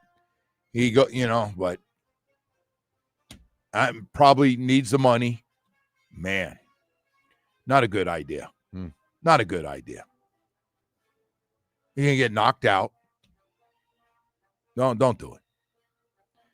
Nate Diaz, really? Wow. What else you got? Is That's that all, it? That's all I got for you. Jeez. That's all I got for you Big this morning. long pause there. I thought I was waiting for you. Well, we went through those pretty quick. Nate Diaz. Oh, I have one more. I'm sorry. I do have one more for you. We actually had a milestone in hockey last night. Ovechkin? Yeah. Ovechkin got the 900 goal club started. Man, are you interested in that story? I am interested because I am always for all the guys in their late 30s going to their 40s to play at a high level. They're not doing it for the money. They friggin' love the game. They love being great, and as long as they can play at a high level, Ovechkin still scores goals, man. It's incredible what he's doing. And we saw it. We've seen it with a bunch of them. We got a bunch of guys in their late 30s, early 40s still playing at a high level. Look at Aaron Rodgers. Aaron Rodgers having a good year in Pittsburgh. So Will Manso said, by the way, no reported injuries at the Will. Yeah. Will's on his game this morning at ABC. That's obviously the most important part there. So that's good news. By the way, you still fighting with? Are you still having trouble with this ABC thing in town? Like when you go to watch a sporting event on a weekend? Well, you have YouTube TV? Huh? Do you have YouTube TV? No. Is that what your problem is? No, but like I think they're fighting with ESPN or something, right? No, well, one of them is ABC, is ESPN is one. I don't know about the other one. So what's the problem you're having? So they got two channels. They used to be Channel 10, but now they're on another channel. And like sometimes on these sporting events, it's Well, what are you trying to watch? Whatever's on. Like But I'm clicking. but if it's on ABC, isn't it on the ESPN app? I'm not going to the friggin' app. Okay. You're fighting it, huh? You're fighting the app? Fighting the old TV, man. The old TV of like, where are you? Where are you, Will? Where are you? Can you imagine the people from that employed by WPLG or whatever they are now? The questions they gotta answer every day when they're out. Like, hey, what happened? Where are you guys? What's going on? You're the first person I've come across that's had trouble like this. I know, because you live on the. Don't throw this back at me. I'm just saying, this is the first time I've ever heard this brought up. Oh no, man! What is it? They're on channel 18 or 17. I'm looking at their website right now because Will sent out the link to it, and it says Local 10 News. So I'm guessing they're still on channel 10. Channel 10 and 18. Do you still use an antenna to get your channels? No, smartass, I don't. That was when I was a kid. Okay. We had that for black and white. You could still use an antenna. They have fancy ones now. They come in really good. How do you know that? You got all the new toys. How would you know all that stuff? Anyway, we got to go to break here, Woody. I'm kind of tired of your crap, actually. I've got a gut full of you for one morning, and I still got 2 hours left. For Bo to come in. He's going to be ready to go. Yeah, he's going to be ready to go. For we got Chris Perkins. We'll be ready for him, by the way. Chris Perkins, Sun Sentinel Dolphins columnist, going to join us coming up. Perks, ready to move some people out too, man. We'll have him coming up here. Tell you who else can help you, though. Boy, I tell you what, I hope you never have to go through it. A slip and fall or an automobile accident. Wasn't your fault. You're frustrated. You're looking around. You're in pain. You're trying to figure out which law firm to go to, who's going to represent you. So you decide to go with one of those on TV, and it looks good, man. I mean, the commercials are nice. Partner going to be there for you and all this. One guy's holding a dog, talking about giving you dog advice, and you go, man, no, that seems like a really good guy. Then you go in there and you meet with some of these folks, and they say, oh, by the way, this is going to be a handoff. You familiar with sports? Handoff? What's that handoff football? We're handing you off to a couple of attorneys in the back here going to do the work. You don't do that stuff. We're the front guy for it. You won't get that with Harvey Cohn and Gary Judah. Matter of fact, if you're getting that right now and you're frustrated and you don't feel important where you are right now, you will when you talk to Harvey and Gary. Yep, I'm talking about Cohn and Judah, injury law firm, personal injury attorneys who are damn good at what they do. The same partners who handle your case from start to finish, more than 30 years of experience, big enough to go to trial and get you multi-million-dollar results, small enough just to call you back and keep you updated on your case. Go to ConanJudah.com, read the reviews, say a lot of nice things about those guys for a good reason, man. They're damn good at what they do. Call 866-FAIR-FEE again, or go to ConanJudah.com. But remember this, they don't pay other lawyers to do the work you hire them to do.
Bethune-Cookman. Tip-off is at 7 from the Watsco Center. The game can be heard on 560 a.m. To the Panthers, who will be in L.A. tonight to play the Kings. The puck drops at 10. The game can be heard on 104.3 FM. And in the NFL, Week 10 begins tonight with the Broncos and Raiders. Kickoff is at 8:15. The Joe Rose Show continues now. NFL Network had a report. I don't know if you saw it. They said that Tua is playing to keep his job, and that there's a chance you could eventually be replaced. Mhm. Did you hear about that? Have you spoken to Mike about it? I haven't heard about any of that. No social media for me. So that's the first time I'm hearing it. What do you think when you hear that phrase that you're playing to keep your job? Well, I wouldn't say I'm playing to keep my job. I think I'm playing to try to help our team win every time. I think that's the objective, for every quarterback that's playing, for every football player that's playing as well. The objective is, how can I help my team win games? And so I would say, if you're looking at it in that sense, I would say my performance needs to be better, and my performance doesn't reflect me trying to keep my job, because that's not the standard in which I've been playing all these other years. So I would say that. Dolphins quarterback Tua Tagovailoa there. It's time to head out to the Toyota of Hollywood hotline. Shop over 2,000 Toyotas on sale at one location. Toyota of Hollywood on 441 between Hollywood and Sheridan. ToyotaofHollywood.com. All right, Woody, thank you. By the way, Tua said he didn't hear anything because social media. Man, you got people around you. Don't tell me that. I always say this, wives and girlfriends, whichever one you might have, they hear everything. Chris Perkins hears everything. He was there yesterday, Sun Sentinel Dolphins columnist. I like Perkins. I say good morning to you. I like what Tua said, man. He's right. I got to take care of business and help us win games, and I can't worry about the noise, but I don't buy that he doesn't hear any of this stuff. Do you? No. I think there is some stuff that he doesn't hear, but something like that he'd be briefed on before he goes into that, before he takes that podium, Joe. You know that, and I know that it's the job of the media relations department to tell Tua, hey, you could be asked about A, B, C, and D. So I'm going to say that Tua was very well aware of that line of questioning, but he did give a good answer, Joe. Give Tua a lot of credit there. He didn't stick his foot in his mouth. He said the right thing. All right, so Perk, man, I didn't expect this to be where we are with 8 games. I didn't think we had the team we had a couple years ago. It wasn't as talented. What do you expect? I know I get asked, and I'm guessing you do too, all the time about, okay, Chris is out. What's going to happen with Mike? I think Tua is going to be back next year as a starter. What do you think is going to happen with Tua?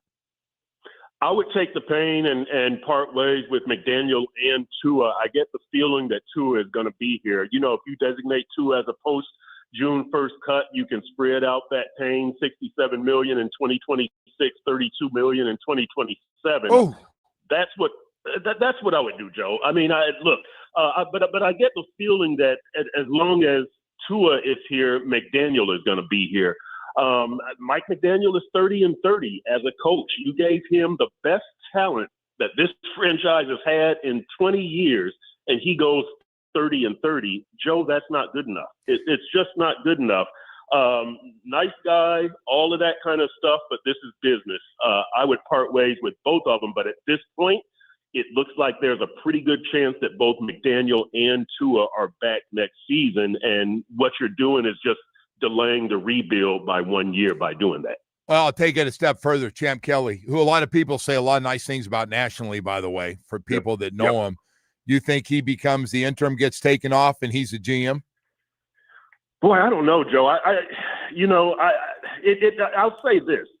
I would get somebody in here as the GM who, and I hope Steve Ross shares this vision, who shares the vision of you don't have to get a quarterback in the next draft. Just because you have a top 5 pick, you don't have to force yourself to fall in love with somebody.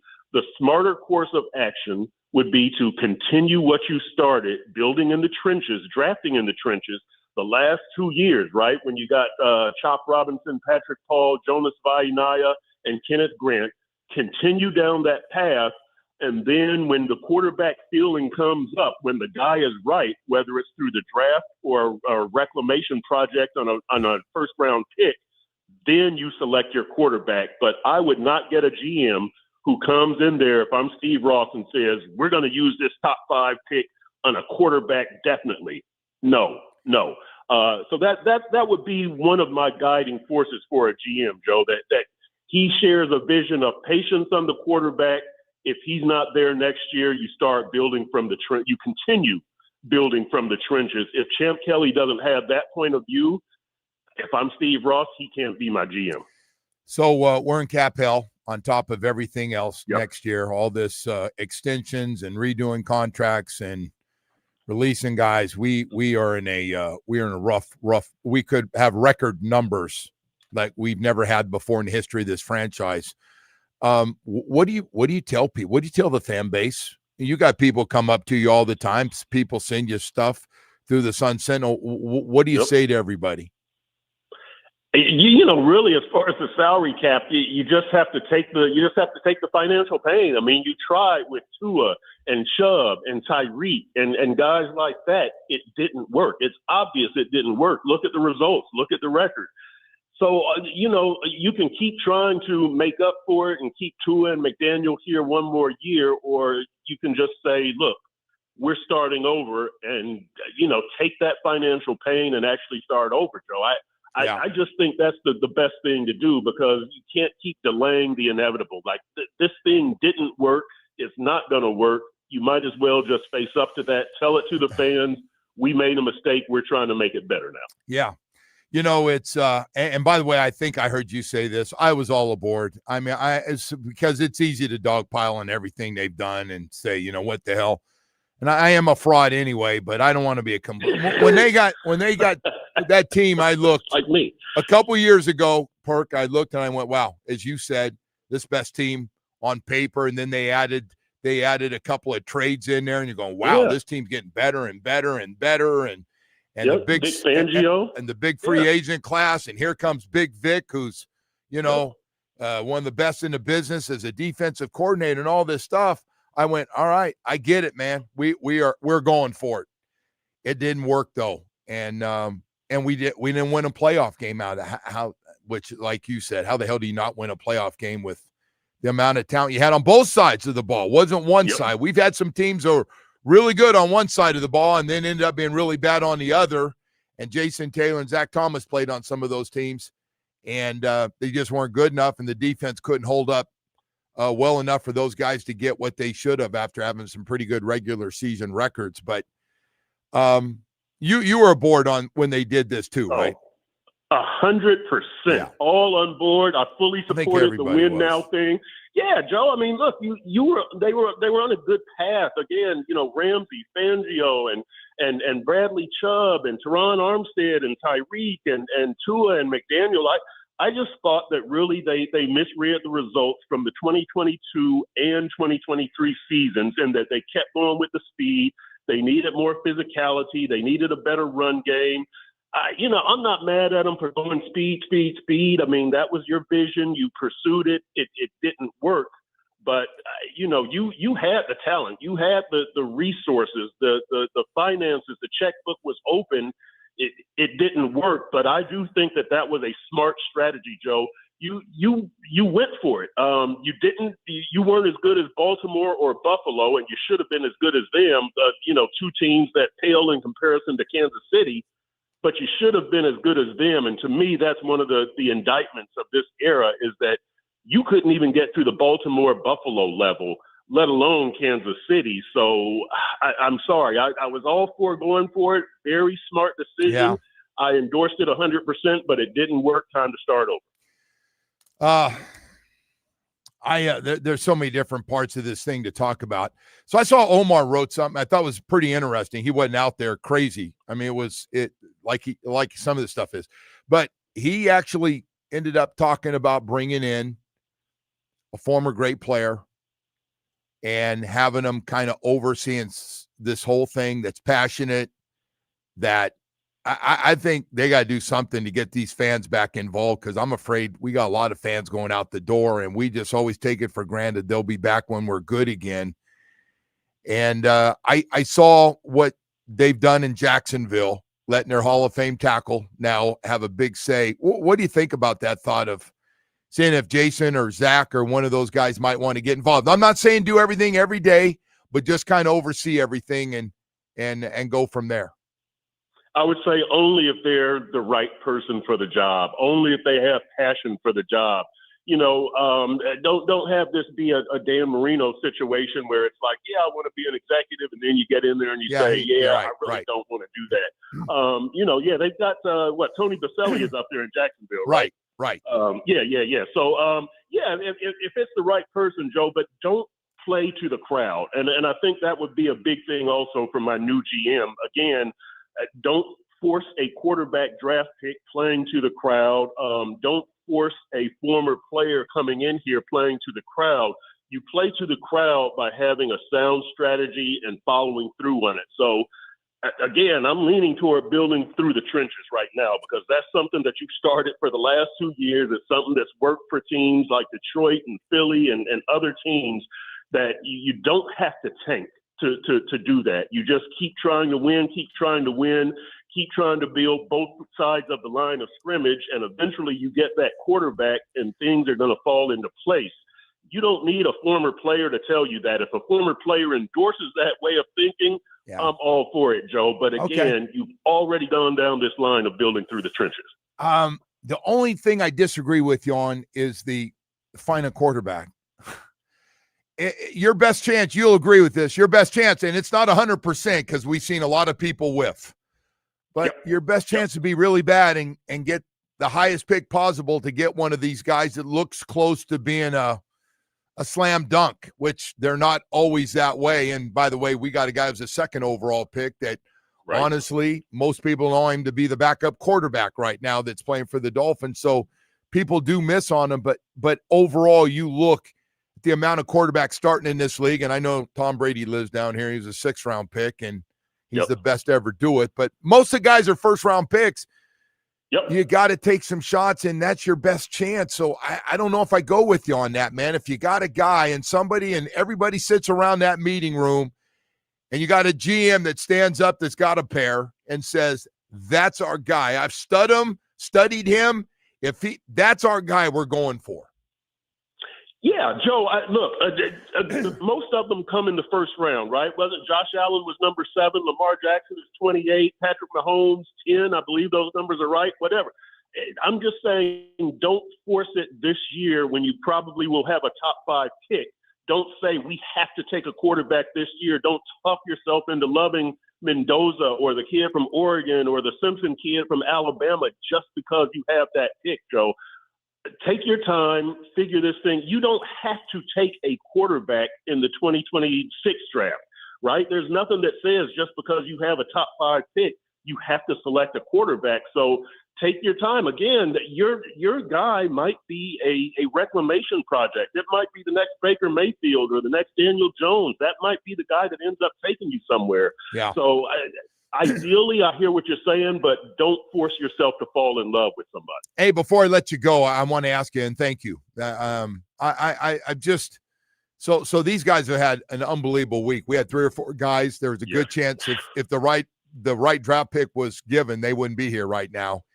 I wonder how hard that's going to be for those guys to bounce back from here, spending Tuesday listening to their agents all day. Hey, I think a deal's done with San Francisco. I think a deal might be done in Denver. I think it's looking good. And then all of a sudden you're back here on Wednesday in meetings again, getting ready for Buffalo. And I know it's a business and they understand it. How hard is that to get everybody back, I wonder, in this thing? That's a good question, Joe. And look, I've said before, I think the players like Mike McDaniel. I think they respect Mike McDaniel, but at some point they're going to stop listening to him. I think we're at that point. And the reason that I say that is because of the constant small mistakes and the inattention to detail that we keep seeing with penalties and fumbles and missed tackles and things like that. I think that again, this team won't give up. They won't quit. They have a good fighting spirit. Yeah, they always play hard. They just aren't that good, but they always play hard. So from the business standpoint, Joe, I think they're going to go out there and give a professional effort on Sunday. And for the last, what do we got left? 8 games? I think they'll do that. But whether they actually listen to Mike McDaniel and pay attention in the meetings and take that to the practice field and take that to the game, I think they're probably playing more for themselves than for the Dolphins at this point, and we'll see what that looks like. But I think that after you hear that Jalen Phillips has been traded and possibly they were listening to other offers, the offers just weren't good enough, you're probably looking around and going, yeah, we're not trying to make the playoff. We're not playing for anything at this point but ourselves. And so I think that's probably more what you're going to get, individuals and not guys going for stats. Just, you're playing for yourself more for the team. What do you think of a lot of people have also questioned Stephen Ross on meeting with Mike McDaniel and telling him, hey, man, you got 8 games, play your ass off, play everybody. I want to see the guys play hard. I want to see us win some games. What do you think of that for these last 8? I think that's great, but I don't like the Mike McDaniel will be here at least for the rest of the season. I don't like that part because that could bring in some complacency. And not that I think that Mike would quit, but if this team falls to 2-9, Joe, losing to Buffalo and then losing to Washington without Jaden Daniels, I mean, that's pretty ugly. Yeah, that's a bad loss. So that would be a bad loss. So playing the young guys and all that kind of stuff, that's fine. I'm not sure how many other young guys you can play. The mission coming into the season. We're running out of them, brother. We're running out of them. Yeah. Exactly, Joe. Exactly. But yeah, I don't have a problem with Steve Ross wanting to win because look, as I go forward, if I'm the Dolphins, I want to know who's a good player. I don't want to see him out there, just kind of half-assing it. I want to see him trying to win so I know going into the draft and free agency, this guy can play, this guy can't play. We need to replace him. Good stuff. As always, Perk, thank you so much for coming on. I don't even care about the ladies today. Thank you so much, bud. All right, Big Joe. It's all business today. Good deal. All right, man. Chris Perkins, Sun Sentinel Dolphins columnist. Perk in his personal life. I'm not doing that today. Hey, I'll tell you what I will do. Dr. Bear and his staff, man. Recovery Unplugged, doing great work. And to all the guys out there, off the road a little bit, in a little bit of a funk, maybe hitting the bottle a little too much, find yourself just out. Things have happened in your life. We all go through highs and lows, and you're having trouble getting out of those lows. Well, we always talk about game changers on the field. Well, here's one for your mental health. Recovery Unplugged, Behavioral Health, has a beautiful mental health residential program in Fort Lauderdale for 12 years. They've helped over 20,000 people heal with expert clinical team and innovative treatments like ketamine, therapy for depression, anxiety, and trauma. If you or someone you love needs a winning strategy, needs some help, call 954-737-4508. That's 954-737-4508, or visit recoveryunplugged.com. You can learn more. Everyone deserves a great season in life. Recovery Unplugged, heal out loud.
All right, welcome back, and good morning to everybody. Thanks to Chris Perkins from the Sun Sentinel for coming on a little bit.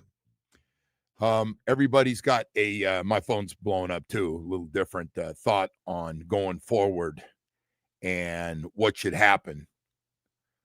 Never thought, and it's never good when you're halfway through a football season and you're already talking about the draft in next year. That's how bad the Dolphins are right now. That's what you have done to yourself, sitting here and talking about this and trying to figure out. And boy, I'll tell you, not that I agree with Woody a lot, but Woody said something that would juice people up. If there's a quarterback you like, you got to like him. I don't want any reaches. No more reaches on QBs. But if there's a guy you like, and Dan Marino signs off on him, that he's good, then you take a quarterback. I know I made a mistake yesterday. I don't know why I did it so early, so stupid on my part. I looked at a couple of those early mock drafts because this is what you do when you got a bad team. I looked and I saw people taking a tackle, offensive tackle, for the people who want to build off, line of scrimmage. I go, all right, I get it. I understand. And a pass rusher. Matter of fact, I believe it was Reuben Bain. Well, I mean, Reuben Bain would be But fun, I got to tell you something, Woody. You're right. If you're going to get fan base, if you're going to get your fan base again and you want to get them going, and there's a quarterback there that's looking, and again, I want Dan Marino signing off on. I'm throwing his name, and he hates when I do this. I want Dan, and I think Bo, who's just coming in, is going to agree with me. I want Dan Marino to sign off on it. And I'm not saying his name's got to be on it. And all right, Dan said, it's a stamp of approval from the Hall of Famer. I don't mean that. But if there's a guy, that's the way of hope. The most important position in football, the franchise player, the most important position in professional sports outside of maybe a goalie is that. So anyway, Bo's in here with me right now. Can you hear me okay, man? I'm screaming. I can hear you right now. I heard you in the parking lot and in the elevator. And then when I went to the bathroom, I could hear you. All right. So I'm a little loud today. No, a little too much Java, a little too much. Yeah. D. I went big boy. You went triple D. I went big boy this morning, and I came back with a couple of babies. Good. And did that. So I thought I got to give Woody credit on this. Woody's like, if there's a quarterback we like, we got to take him ahead of offensive lineman, ahead of a pass rusher. Well, I think at this point. But I understand for people that want that. Yeah. Let's get some big guys. Well, no, but look, so to a point, I think at this point we're talking about Tua, right? Yes. At this point with indirectly. Tua, at this point, we owe him a lot of money. I don't know why we're having this conversation. I know you really can't move him. I mean, it's so you're really stuck in a bad situation. But he's not the guy. I think everybody can see that clearly, right? He's still got there's still a group of them out there that think if we put more around him, he's still going to be really good. No doubt. But again, like I've been saying over the last, he's not on his upward climb. No. He's either flat or going down. I think he's even starting to say, I got to play like I did in 22, 23. Exactly. And so in this situation, look, you got the Jets got 5 first-round draft picks over the next 2 years. Yep. And they got a bunch of second. Well, they're loaded. We're in. And look, if we're gonna have 2 first-round picks, 1 first-round, you're gonna have to invest in a quarterback. You got a 1, a 2, and 3 threes. You're gonna have to invest in a quarterback. And look, maybe you go maybe you use a second round, maybe, but unless something happens in the rest of this season that Tua comes out and he's a completely different guy, and he's throwing 3 touchdowns, 350 yards a game, no turnovers. Well, he's got 8 games. He's got an 8-game tryout for it. That's exactly it. And because if not, you can't come back next year with a quarterback that's getting paid a lot of money, that's burying you on your salary cap, that isn't going to win games for you. Yeah. You can't do it. Yeah. No, hey, You have no arguments for me on that is this thing. So what part of this, man, I didn't give you a chance to go to break. What part of this has been the most frustrating with 8 games left for you? Because I was with you all day yesterday. You were jacked up, but it's any one thing more than another. Just the complete dysfunction about the team. Yeah. You know, we again, I always go, to me, I go back to a couple games ago in Atlanta where you played that game. That game looked like what I expected this team to be coming out of the blocks. Offense, defense. But we're talking about that front seven. We're talking about, the offensive line. You got game plan, outcoached everything. All that was what we expected. And we've gotten it for one game. Yeah. For one game, we've got it. The rest of it has been dysfunctional and look, if you look back at this, at the stats last week, they're almost identical numbers. And we had 5 penalties. They had 5 penalties. Yet we lose, 28-6? Whatever. Right. I don't even know what the score was. We ran up and down the field for 2 field goals. Exactly. Yeah. Exactly. So, so their 5 penalties didn't hurt them. Ours crippled us. Yeah. And those 2 turnovers. Yeah. And the turnovers. First one. And then the quarterback throwing the ball out of the field or whatever, or, or getting down, at one point he's complaining, well, I didn't have any time. And you look and he's standing back there and, got plenty of time to look. Yeah. But doesn't go anywhere. So that's the other thing I get tired of. I can't pinpoint one thing. Yeah. No, it's total dysfunction. It's a little bit of everything. Yeah. And lack of even in a couple of games early on where you had a chance to win in the fourth quarter, and yet it's the other team makes all the plays. Yeah. Buffalo comes up with an interception.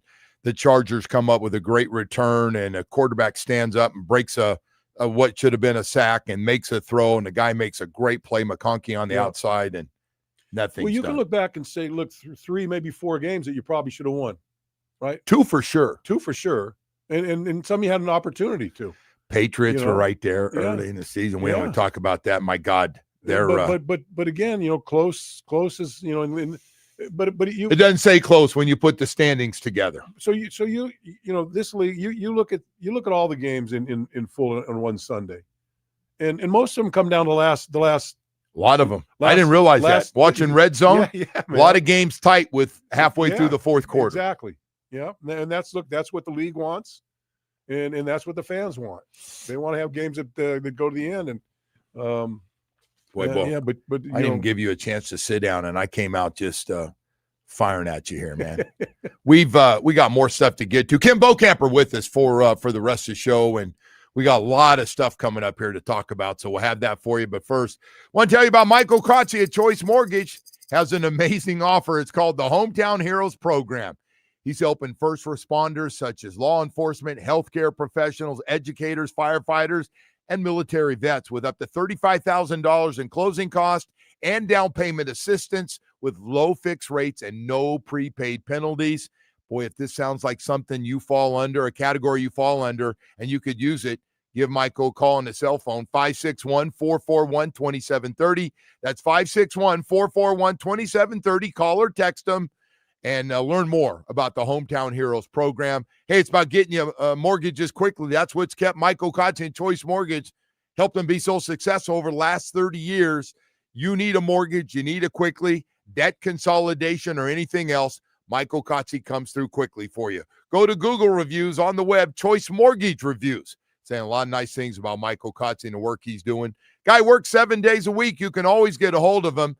561-441-2730, MLS 166254. Rates and terms subject to change daily without notice. He's an equal housing lender.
degrees. Chance of rain is 45%. The Joe Rose Show continues now.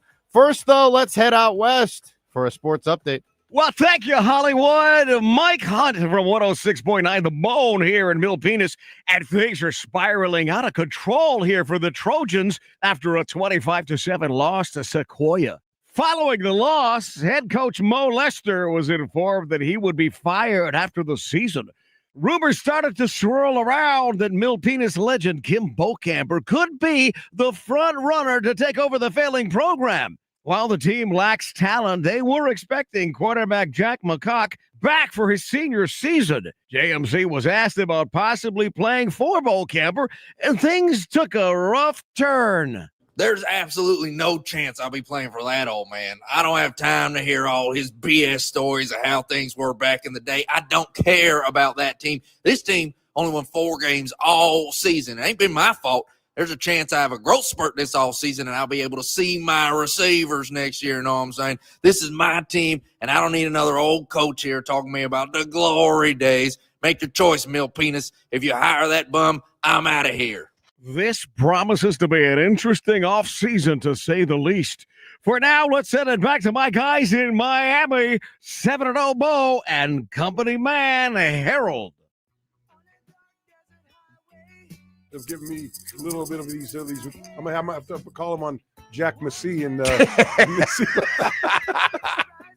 Hey, if they can take him down for me. Well, I guess you won't be taking that head coaching I don't job. think so. No, I don't think so. Milpenis's finest comes back home. Back home. I thought that thing was dead and buried a while back, but somehow it's resurfaced now. It just gets more creative. The team really is struggling, by the way. Well, yeah. A bad loss. Not what it used to be. Yeah. It reminds me of a team somewhere around here, you know. Oh gosh. No, we've been able to sync that thing up very well with our pro team. Yeah. I don't think there's anything else to talk about here so far with all the stuff going on with this team. I tell you, hey, I haven't talked to Seth about the podcast, but you're on fire yesterday. Well. It seems. I think strange. I drove home and I went through. What the hell? Strange things are happening these days. You know, I mean, there's some bizarre things happening. Maybe it's you had had it. Maybe it's Halloween. Maybe it's Halloween or something. It could have been Halloween, but I just think it was like you had it. I don't know if it was at home or you were driving in, but there was just major buildup of all the dysfunction of this team. It was a slow burn. Nobody was safe. The right guard, the right tackle, from this opening season, why they're not back.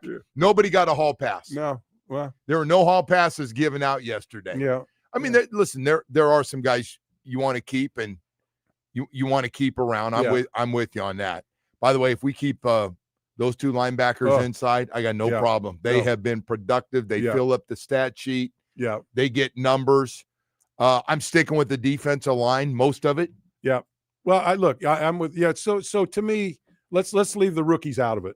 You know. Yes, that's good. That's good call. Because you know, you're gonna now if they come back next year and they're in the same and they're playing the same way they are now, then you got a problem. Well, most of them are gonna be better. Yes. I remember the jump from first year to second year. Like, just am I going to make it another week? Am I going to make it? And then you get some confidence and you come back and the game's completely different. So but you didn't change our system every year. We had the same system. Right. That helped. So you have these young rookies on both sides of the ball. And they're playing different teams and every team does different things. And so you got to see those things, you know, blocking schemes, patterns, things like that. And you know, I remember when I was a rookie and I'm they put me down as a down rusher every now and then. And so I'm playing against a tackle and the tackle just kind of takes like 4 steps back. And I go, oh man, I'm gonna have a chance to get inside. And all of a sudden some guard from the other side on the pass play comes Steps over out and pops you. and they trap block you on a pass play. Right. I go, oh, I never seen that before. Right. You know, but so then it happened again. And then I see, okay, if you're going to drop that fast, I'm gonna look inside because something's coming. I think, but it takes reps in order to do that, and so I think that's what it's growing pains, and I think much like we talked about Patrick Paul last year, I'm not sure they're going to be as good as what he has become, but I think these rookies are going to be better than they are right now. I think Patrick Paul, but there's a lot of other stuff that's not right. That's not right. We wish everybody was where Patrick Paul. He Yes. might be the one guy that when all those is untouchable. Nope. Yeah. Next. Yeah. Because there's a shortage of offensive linemen. We see it every week now, right? Everybody's got 3 or 4 guys out. I see the Chargers got 2 or 3 guys every week. Everybody's got 2 or 3 offensive linemen out and playing with backups. So you're looking for a bunch of those guys. You know what's amazing? Boss started the show this morning. The shortage of quarterbacks. I'm already looking. Yeah. The Dolphins, arguably, most people say they need to draft a quarterback. Jets, the Browns, Dylan Gabriel, did he do anything for you? No. Okay. Steelers, Aaron Rodgers, does he come back? He's having a good year, but does he come back? Saints for sure. Rattler and Shuck. Yeah. I don't think anybody's going, oh boy. Kyler Murray, they got a Tua situation there. He's went on IR. I think they'd like to move, and I don't know about Geno Smith with the Raiders. Yeah. I just and he's got 0 to play with. That team doesn't have a lot of talent. But Joe, therein lies what to me has been the quarterback situation for maybe a decade. Is that these teams that don't have a quarterback, look at the teams, the Mahomes, they don't have these discussions. These number, the Josh Allen, Josh Allen's, like even now you got look at New England, look at Dart. I mean, looks like he's the guy up there. Oh, with the Giants, Dart looks great. Drake May looks great. So you got a couple of guys that look like they're going to be the guys. They got him. And so they got him. Now they don't need to. They don't need to look at it. But that's the hardest thing. So New England's off and running now. But so what happens is what we've seen where if you got first round picks, you want to get up there, and they've taken like 5 quarterbacks in the top 10 picks, and in reality, most of those quarterbacks should have been 2nd, 3rd, or 4th round draft picks. You reach right, but you're so hungry for one of those guys that you see it and you go, I think we can make this guy. And then halfway through the season, you go, well, it's not the guy. So, one of the problems. How many of those guys are floating around? I was thinking we had dinner with Natmore. You were at the dinner and we were talking about Richardson coming out with Florida. He goes, man, he's got ridiculous talent. He can run. He's 240. He can throw it. He can throw it a country mile. And Nat said he needs to stay one more year in college. He probably won't because it's going to be a high pick, but his ass needs to stay at Florida one more year. And sure enough, man, he's hurt all the time. He doesn't know what's going on. Look at our backup quarterback. What was he, the 2nd pick in the draft? Yeah. And he's on his 3rd team, and he was vacillating between the 2nd and 3rd guy for the last couple of weeks. Well, I'm with everybody else on that one. I know we had that discussion. Hewers needs to be the backup now. There should be this other guy ain't coming back. No. He can go try to find a home somewhere else. Yeah, this system's not for him. Yeah. But again, it's that quarterback position, it's so in the league now, it's quarterback and edge rushers, right? You want the quarterback and you want the guy that chases the quarterback. Well, if you're going by the trade deadline, everybody was looking for the Chubbs and So are you surprised that only one guy moved?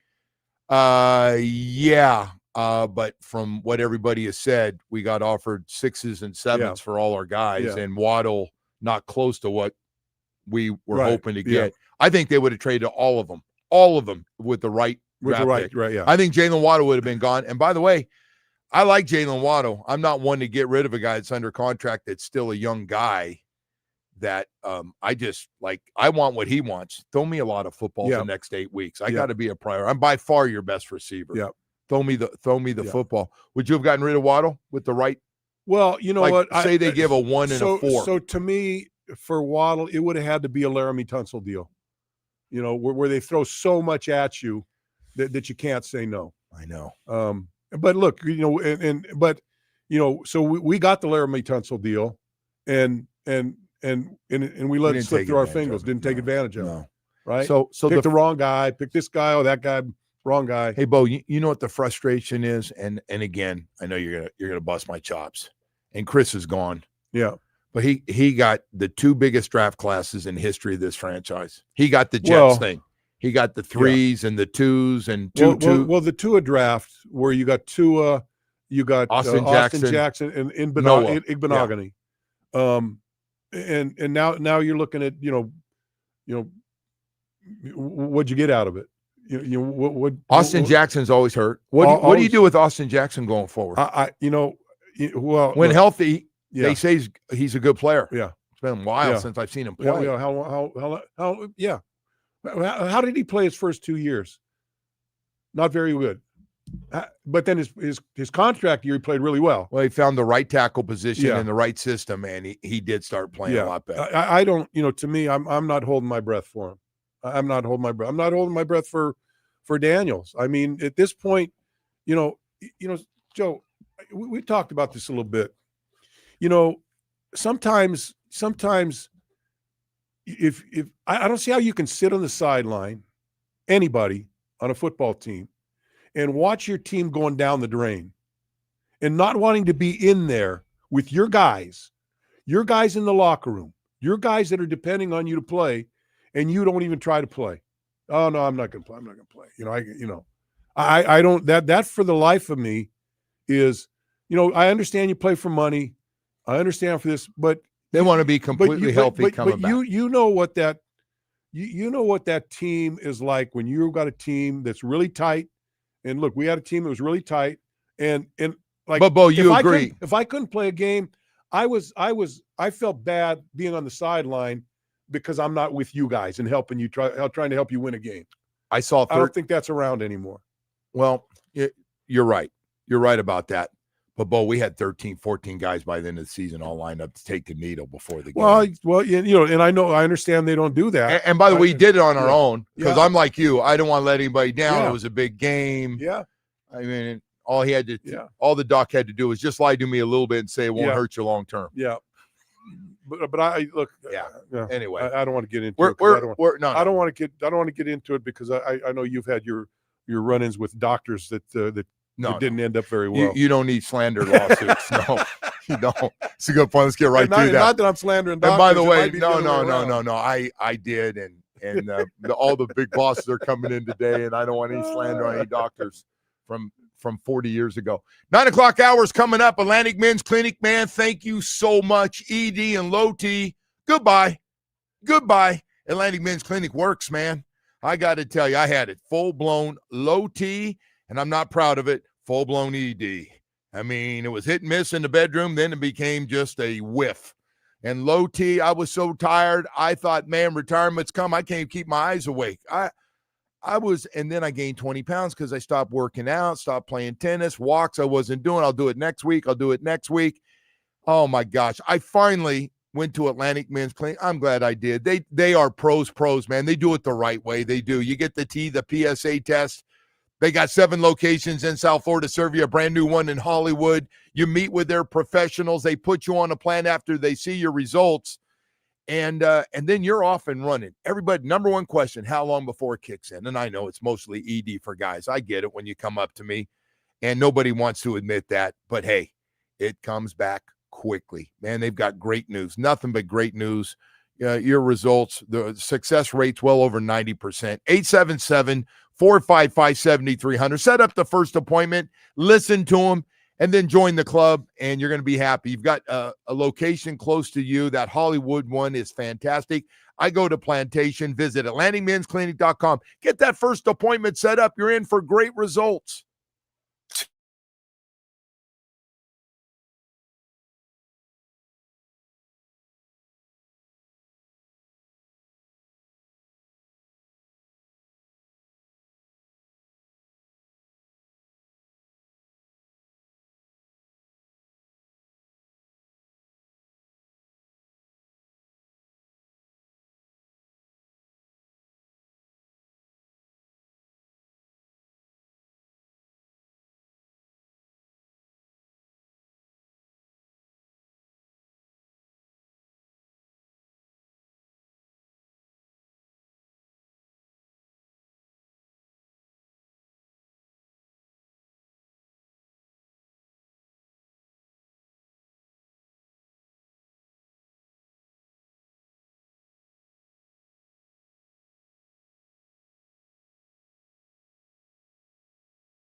And the game can be heard on 104.3 FM. Finally, in the NFL, Week 10 begins tonight with the Broncos and Raiders. Kickoff is at 8:15. Joe, we're going to send it back to you. All right, and I got Kim Bokamper with me. Man, we've been sitting here talking. Bo, I got to tell you, this has been – you and I have been around this now, and we've all been working together with the team here in the last 20 years. But this has been a weird one, from press conferences to play to – general manager out halfway through the season, the unknown of the future now and what's going to happen. We're all trying to guess. We know certain things, but is that going to change? I don't know how much Stephen Ross reaches out to other people on these next decisions he's going to have to make for this team.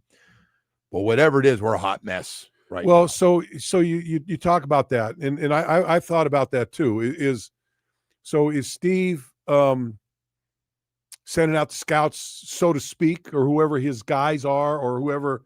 And I'm not. But he's tried everybody. I don't know who. I don't else know. Can he? I don't know who is in his ear. I don't know who he relies on for information from the football side.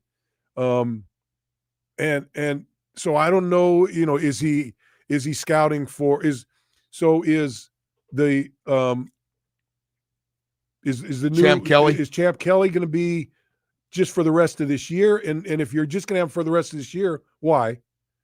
Because it'd be you'd like to get some guy that is going to be here, so he can be through the whole the whole process. So right? I got to tell you, it's funny you said that, because I have noticed a pattern Stephen Ross has.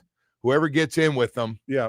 Remember, Mike Tannenbaum was helping to make the decision. He goes, what the hell? You're saying all the right things. Mike, you're my guy. Yeah.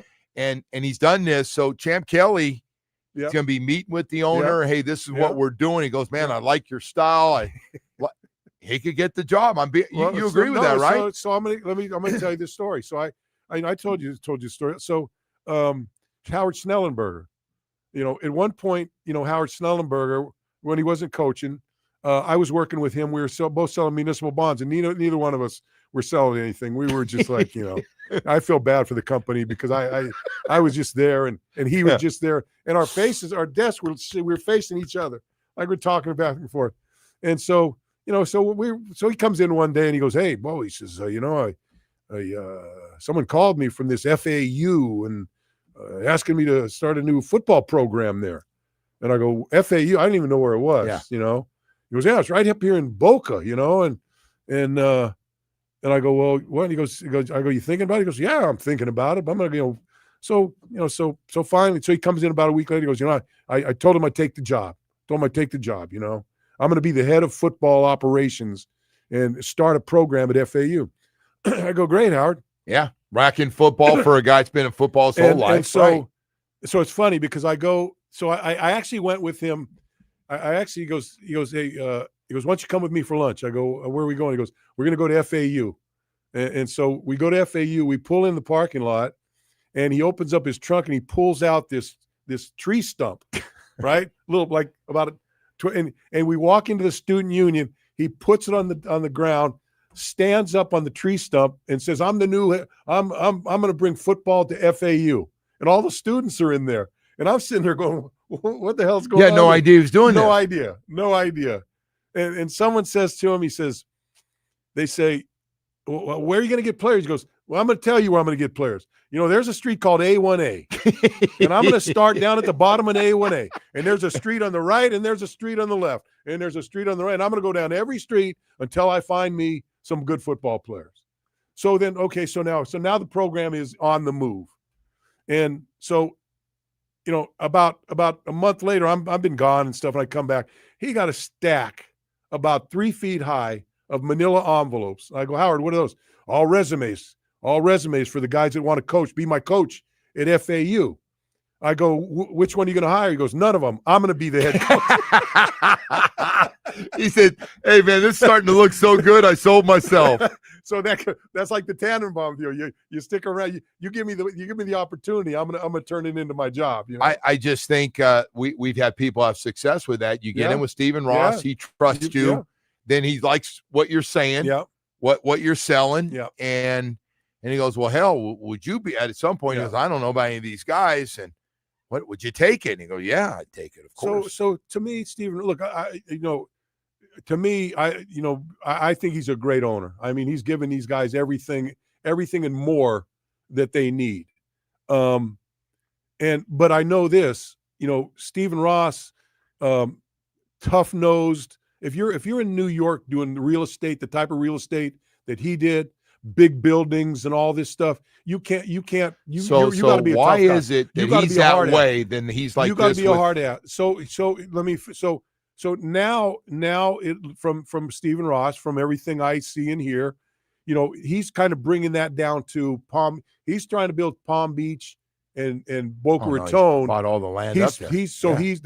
But he's a real estate guy, and so that's his main thought. And so this is important to him.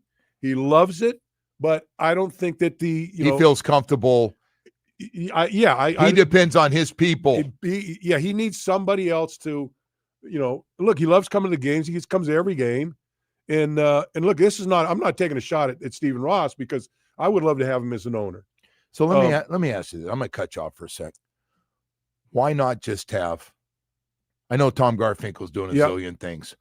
Why not have Tom Garfinkel over this whole thing? I'm with you 1,000%. Like Tom. 1,000%. And let Tom. You oversee the football operations. And by the way, he's got a zillion things on display. He's got that whole property, which probably is worth $14 billion worth of, from the teams to F1. And it's been, and everything he's done is the tennis now. Yeah. They own half of that and all the events that come. So it's but make that his priority. So it's not like Tom hasn't, because Tom came to us from baseball, San Diego Padres. He hired managers that have become successful, right? Some of his best friends. He started out in NASCAR. NASCAR gets him to F1. He brings F1 here. He's maximized that property for Stephen Ross. And so to me, he's the logical choice to say, Tom, you take over the football operations, and what you say goes. I just feel you answer to one person, me. I don't even know. And look, I don't know that Tom would like to want to. No. We need him to do it, but I don't know. If Tom's not involved and he's just been the CEO overseeing everything, and we got other people sitting over there in the front office that are dealing directly with the owner, it hasn't worked. No, it hasn't worked. But whoever's yapping, it's not worked. Yeah. I don't know if we got rid of, if there's other guys, it hasn't worked. So let me ask you this. Do we know that there's one voice, or is it a group of voices that are I have no idea. That's a great question. I don't know either. I don't know if Brandon Shore's got the same voice. We've been around the team as intimately as anybody, right? I still don't know who is the number one guy when it comes to that. It was Chris Greer, but Chris didn't. There were other things that Chris didn't do, but somebody has. So I don't know. It's I don't know either. It would be nice to know the structure of the team. Yes, right. I don't mean by title, but in the pyramid. Who's the top of the heap? Who's standing on the top of? A lot of people keep telling me Brandon Shore runs it over there. Who's standing? I don't know if top that's of the true. Mountain? Who's standing on top of the mountain?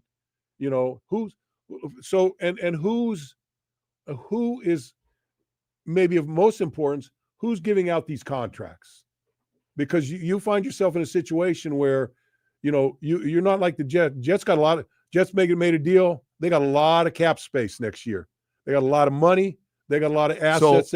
I would like to, and we're in a quagmire when it comes to dollars. You know what, Bone? We got to go to break here, but I'm like you. I would love if you and I could sit down, and one of those guys thought enough of us to sit down and we could ask a couple basic questions. I'd like to know who did all those extensions.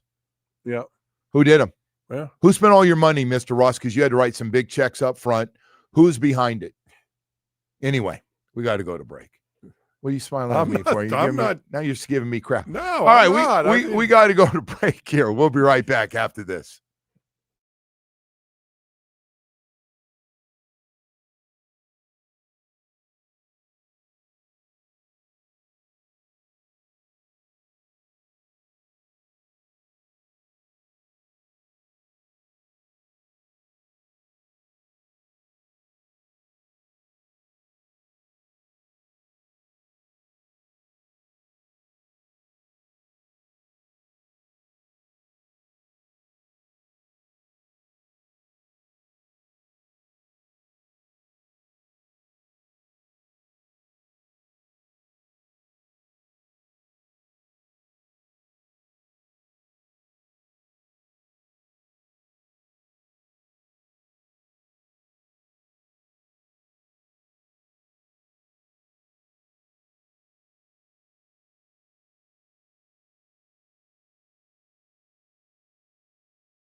hard times, and old school Kim Bokamper's not doing real well with it. And but man, I gotta tell you, we don't usually do this, but this is pretty cool.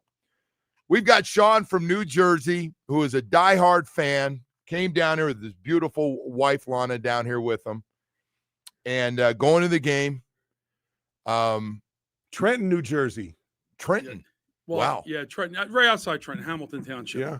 All right, well, let's get to the good stuff, man. We always talk about the fans. You're Not as for hard. nothing, but you could lose a little weight. But I'm not going to say that. I thought you looked. I thought you sounded thinner, even though I haven't seen you. I got Oh a no! body- Hey, you know what, Sean? You're just what I thought. You're perfect. I man. got a body for radio, they say, right? Yeah, No, a you face are. for radio No, and a face body for radio. Yeah, we all have that, Sean. No question. So, Sean, how you holding up, man? As a fan. Oh, it's been tough. I'm a lifelong fan. Born in 1970. I was a fan even probably before Marino, probably because how good the Dolphins were, and we used to come to vacation. Yeah, all we the time in always give Florida. the undefeated team Yeah. more credit than we give So- Marino for the people. I think that's becoming what a fan. I think that's what started. Yeah. And then Marino came on. You caught the first touchdown pass. all right? I don't have the ball. I wish I did. I was dead broke there for a while, and I could have used that 200 grand that He's I got was it sitting- offered for the ball. He got it sitting in there. He's got 8 loans on it right Yeah, now. right. So, Yeah. that's great. Maxed But I out. ended up as a lifelong fan after being married for so many years. I ended up talking to my wife into getting season tickets, so we come to a couple games a year down Do you here. really? Yes. Yeah. Hey, so let's get the juicy stuff. You've seen what's going on. This is close to rock bottom. What we're going through right Yeah. now. How you doing with the Tua thing? If you, So, we I gotta got tell you, our, I- as you know, our fan base is kind of Yep. torn. It's torn. And I was very much on a Tua train for a long time, but I wasn't on the Tua train at draft time. I didn't want to draft him. I really wanted to see Herbert come along because I think he's just bigger.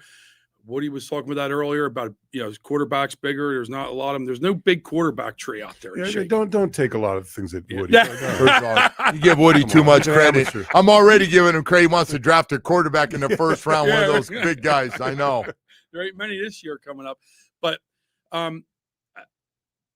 I still think he's a good quarterback. I think fundamentally he's good. I don't think he's bad But either. yeah, I That's don't good- think he's bad. good Like I call. have friends tell me he sucks. I'm like, he doesn't suck. No, he doesn't no. suck, right? He's good, but he's not versatile for today's game with the No, running. that's a good call. Okay, I some of the Third and comments- 80 slides at 4. Yeah. Some you're of the going, comments with the shoot. media. Sometimes I like the Oh. fact that I like the fact that he's honest, but sometimes too much. I mean, I know Omar Omar's a bigger Tua protector than I am by far. Oh, no, he should be the starting right tackle, Omar. He's Yeah, listening he's a right now. protector, Omar yeah. should be the starting Hey, right Omar. tackle. But hey, you know what? I think number one, if they had a better line around him, but I get it. I heard you say about the line, stop Yeah, the we line. gotta stop excuse. it. I see a lot of quarterbacks running for And- the life. Ask Baker Mayfield and Justin no, Herbert. I understand. that. And so I'm more on the side of, hey, you know what? If he doesn't put up this year, he's been a disappointment when he could have put games away. He's been a disappointment with that. I was at the game against Tennessee, the Monday night game. Was it 2 years ago? When we should have won that game and locked up Up first 14 round. at the end. First round. You always say get in the first round. It's a lot easier to win the playoffs Yeah. when you're playing down here. Yeah. We were at that game. We're up, 14 points with 2 minutes ago. That turned that whole season around, losing that game. And we couldn't get a first freaking down to kill out the clock. Plus that 2 minute defense. Guys are catching ball in the dump offs and running 30 yards down the side and running out of bounds, even But getting out of overall, bounds. I think if he doesn't put up this year, I think it's time to. Well, shuffle some's got to back. give. Some's got to give. I mean, obviously, what we're seeing right now is not like I've been saying this all along. The team that we saw in Atlanta was a team I thought we were going to see coming right out of the chute, out of training camp, and we've seen very little of that. Big drop off. Yeah, I was disappointed in the defense. I mean, Yeah. defense was. Well, They're yeah. getting better though now. Well, but early on, I mean, we all expected that front seven. We Yeah. talk front seven. That's going to carry this team. Yep. And boy, were we wrong in Yeah. that. But again, it's getting better. And and look, we got the 2 linebackers that we really Joe and I like a lot. And but then you get to the trading deadline, and when you're talking about getting rid of guys at the trading deadline, things are off the rails. You know a little something about linebackers. I do. Yeah. You're back now. You go back to Killer Bees, huh? Oh yeah. Oh, absolutely. I mean, I'll tell you what. I thought they were a little overrated. Now that I know them all, I thought Well, we had to spread ourselves thin because we had to make up for the bad tight ends that we had on our team. Yeah, you guys had some tight ends that weren't performing like they should have, right? I will tell you one thing. I said this morning. The Killer Bees, they saved us in that Super Bowl, and before that, before we had Marino, the Killer Bees, we didn't score a lot of points. And Bo will tell you, it was Woodley would start and Strock would try to come in and clean up the mess, and it was a rough go there for a couple years before who showed up there. I remember when you said about how they were the guys wanted Dan in there, didn't they? Didn't you say? Yeah, no question. Well, we weren't going to sell that. One of the few guys that Bo and I were talking about this yesterday, and we'd have a chance to get into it in this show. The amount of guys we had that were number one picks that showed up day one. Yeah. And we're really friggin' good. Yeah. And I started naming them, and he started naming guys, and I said, Dan Marino, man. Like he had to wait. They did make him wait a few weeks before he got to start. I honestly believe Coach Shula knew day one that he was a better quarterback. But Woodley had just taken us to a Super Bowl the year before. And so I think he's just kind of giving a little, let me give you, and as soon as you trip up, my man's going in there, and that's going to be done. And we didn't score in the first couple of games. We couldn't score points, and I think the coaching staff started looking at shoes, and then the players started looking at them. I don't care who you are, a great head coach. He knew it was time, and he knew Danny didn't know all the defenses, and he knew he didn't know all the cover. He didn't know all the verbiage, even on offense. Sometimes he get things the wrong way, but it didn't really matter because he just physically just had so much talent. Yeah. Sometimes you throw it into coverage, and the coverage was too loose, and he made it look bad, right? Yeah. 3 deep, and he'd throw it, and he'd go, what's the big deal? Yeah. I can do it. Fly. Let it fly. So what do you guys got planned here while you're in town? What are we doing? You got to do Dolphin game Sunday. I wanted to go to Canes game, but we're going up to Fort Lauderdale, and guess what? I'm going to Bokampers on Saturday night for drinks. After we're going to Moderanos, and then we're going to I have a friend that's up in Pompano, and he says, we're right around the corner from Moderano. He goes, there's a sports bar. It's right around the corner. I don't know if you ever heard of it. That's a little place. It's called Bokampers. I said, oh, my God, Chuck, I've been wanting to go to Bokampers right every year, so we're going to go. Right on the water. It's in the same parking lot. Yeah, we're going to go. Good. So we're going to go after. Yeah, you'll enjoy it. The only top-off would be if I get the Canes game Saturday, but it's too late. It's 3:30. We're going to Moderano. No. You know what? So I tell you, I appreciate you. You've been to Moderano before? I've been wanting to go. Oh my God! I'm gonna tell you what. Those sporting events. I've had 3 of the best meals in my life at Cafe Moderano. Tell Steve, when you go in, ask for Steve. Okay, Tell Steve that Joe and I said hello, and we'll see him soon. I will. Yeah. I will. Awesome. Yeah, we're looking forward to it. So we come down probably twice a year. Yeah. That's my Florida real estate is section 114 let me ask, in Hard Rock. Let me ask, two seats. Let me ask you the most important question I can ask you. Mm-hmm. Best Jersey hot dog. What? Give me the rundown. Russ Ayers in Bordentown. Yeah. Bordentown, New Jersey. Russ Ayers. Right now. Do they do the double hot dogs in there? They're do whatever you want. Italian dogs. Italian dogs. Yeah. Russ Ayers in Bordentown. Yeah. My friend Chris Baldessari and his wife own it. They're awesome. You come for the Jets game. No, you look, I'll bring them up to you. I married a girl from Jersey. Where at what part? She was in Madison, New Jersey. Oh, okay. It's all Italian in Madison, New Jersey. North. Everyone's got a nickname. Yeah. Everyone got a nickname. Two-headed man in the blue van, the walking man, the talking man. Stugatz. They got all of them. I knew every nickname in that town. That's awesome. And the Jets game. I'll bring Russ Ayers dogs up to you if you want. So my favorite food there is the New Jersey sloppy Joe, the ones on the rye bread with the. I'm not a rye bread guy. That's no. This is only in the Madison area. Madison. Sloppy Joes are good though. Not rye bread. They're not. No, sloppy Joes no more. You're talking about the sloppy Joes with the ground beef. Yeah. No. This is a whole different thing. Oh, is it? Whole different thing. Yeah. I think I'm gonna try to get some and bring them back on the plane next when we go up there. All right. Anything you I tried that before, but I ate them all before we got to. We never got to us exactly. Hey, so Sean, man, this is so great that you guys made this effort to come over here and stay in the new studio. Lana, right? Yes. Lana, I just got one thing to tell you, Lana. You could have done a little better. Damn right she's gonna. Hey, Lana, the other guy you liked before Sean, I don't know, maybe. I married up. Hey, and I'm Sean, there's nothing wrong with that. Yeah, I'm not on that podcast where the guy tells you to go cheat on your wife to see if she loves you. Yeah, I'm married exactly. 26 years, You know what? Yeah, You know? that's Paul Pierce at his best. So- Hey, we got to take a quick break. We'll be right back after this. The Joe Rose Show is presented by Locked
they won't sign, man. Oh, will What's you the stop deal worrying with that? about that? Don't worry. Please don't start that. You You're going to get still- Leroy I going. know, I see a Leroy. Oh, don't get Leroy I see a going on Leroy signing Hart the card cards. right there. That's going to No, go we're not. Don't do that. unsigned. It's unsigned? Yeah, I'm going to Oh, sign it and then surprising. send it back. to him. You should. Yeah. You're gonna try to do a It's nice Leroy enough to send it special. in. What? All right, you He's done? No, he's not. They want to get screaming now. So most of those guys, they want to look. If I send them back a card signed, chances are they're going to sell it somewhere, and they're going to get 10 cents out of it. And I've wasted my time to get some guy to get 10 cents out of a piece of crap card That's about that I signed. It's about 6 Right? cents more than mine. That's Yeah. good. That's not bad at all, right You there. Stroke your ego thinking they're going to sell it. All right. So, are you done, Woody? Seriously, I 'Cause was with your very, card, very maybe we'll upset get your about card signed. the treatment there. That was very Treatment of that who? was tough. On this guy. He thought you were tough. Ooh, this on guy? Sean. Yeah. From New Jersey. No, we bonded. That a Jersey guy. That's how you talk to a Jersey guy. Said you thought he was going to be smaller or bigger. What'd you say? No, he could lose a little weight. I mean, that's all I was saying. We Not for we nothing. play commercials His early wife in the was very morning nice. about not doing that. And Joe, tell me, you don't think his wife could have done a little better? Oh no, she good looking lady. There you go. See, I think Woody was taking a second look at it myself. I thought I saw him in there. He came in. I had to lift his arm. I had to lift his arm up when he put they're his a great arm couple. around him. They're very nice people. They were very nice. Yeah. Jeez, you Yeah, guys. you know what? But you know what? It's funny. We talk about this a lot. Wherever we go, there's Dolphin fans. The Dolphins still bring in, and look, even what we're going through now, they still bring in. So there's going to be a whole contingent when we're in New York, Madrid. In Madrid too. Yeah, from the UK. The UK Dolphins Club is bringing a crap load of people. Yes, for that game, and so it's a brand that. Look, like I said, people don't believe it, but every stadium we go in, there's always a lot of Dolphin supporters. We're not helping it right now, but they're sticking with us, but man. Look, they're loyal like him. Been there since 1970, but still is loyal. You know what's amazing? Been through the ups and downs. The one thing, and you and I can appreciate this because he drafted us. The one guy behind this whole thing that made that guy. Yeah, it goes back to Don Shula. No question. The impact of Don Shula and his teams, obviously. Yeah.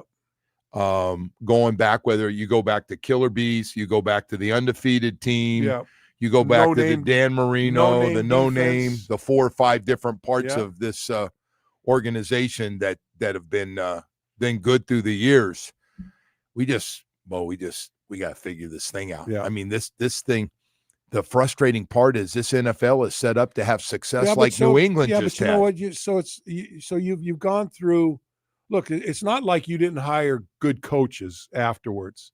Jimmy Johnson, Dave Wannstedt, Nick Saban.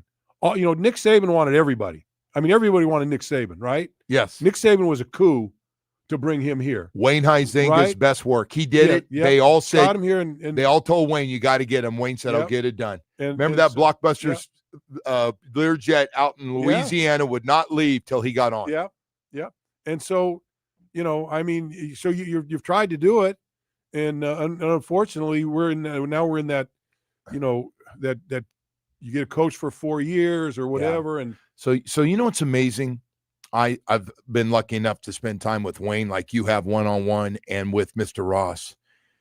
They actually have a lot in common. Yeah.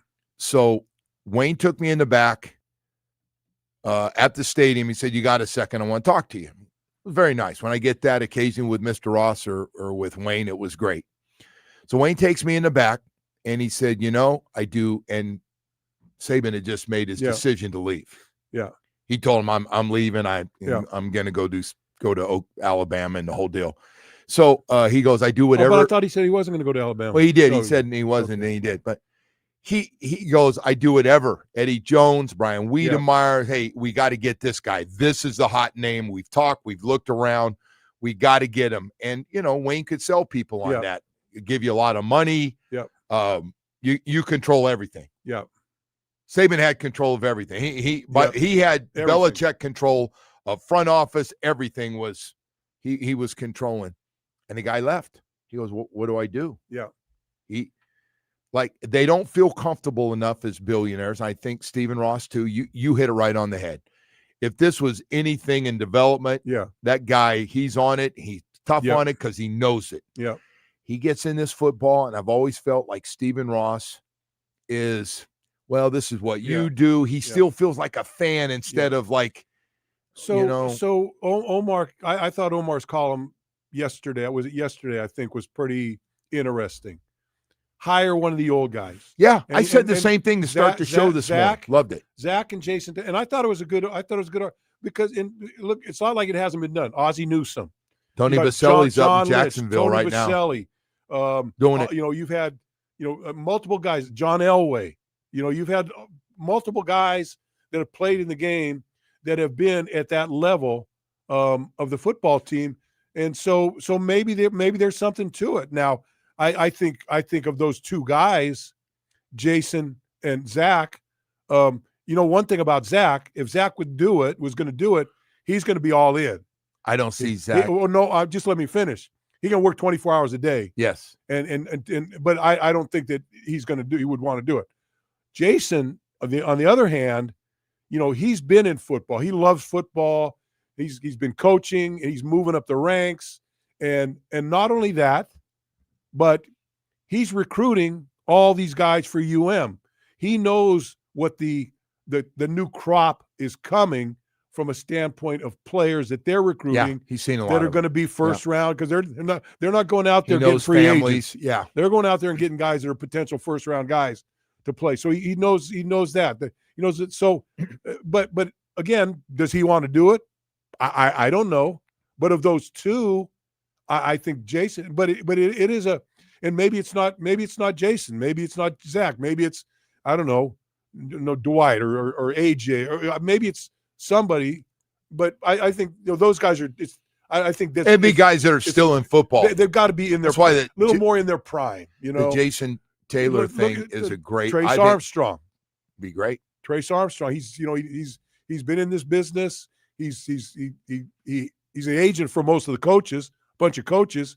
So he's been around the business. So Alonzo Highsmith, he's an up and comer with the Patriots now. Alonzo loved to come back home and run this thing. So I think there's guys like that have the one thing that we missed with some of these guys. How many guys have played in the NFL? How many guys have played in this league? Because there's nuance to this league that you can't get from outside the league. And, so I think there's some merit to it. I don't know who the guy is. Yeah. I don't know, if that would go, but I thought it was a provocative article. It was a good article. I saw Omar. he mentioned Zach and Jason as the two guys. And hey, listen, man. And the other thing is, if we're going to do this quarterback thing, which some point we are here real soon, I know he's going to get mad, but Dan Marino's got to sign off on the thing. Yeah. He's got to be the lead dog. Yeah. His name and stamp of approval's got to be on it. Yeah. So let me ask you. So let's get to this. Quarterbacks coming out. You got the kid from Mendoza, Columbus High School, Indiana. He got his brothers there too, and you got Beck. You got Carson Beck here, right? Yeah. You got Simpson at Alabama's good-looking player. And so, what is your thoughts on Carson Beck? He's not nearly as good as Mendoza. Yeah. And the guy at Alabama. Yeah. I don't trust Alabama quarterbacks. Which Alabama quarterback has come out and blew up the league? Joe Namath. There you go. Richard Todd. Ken Stabler. Yeah.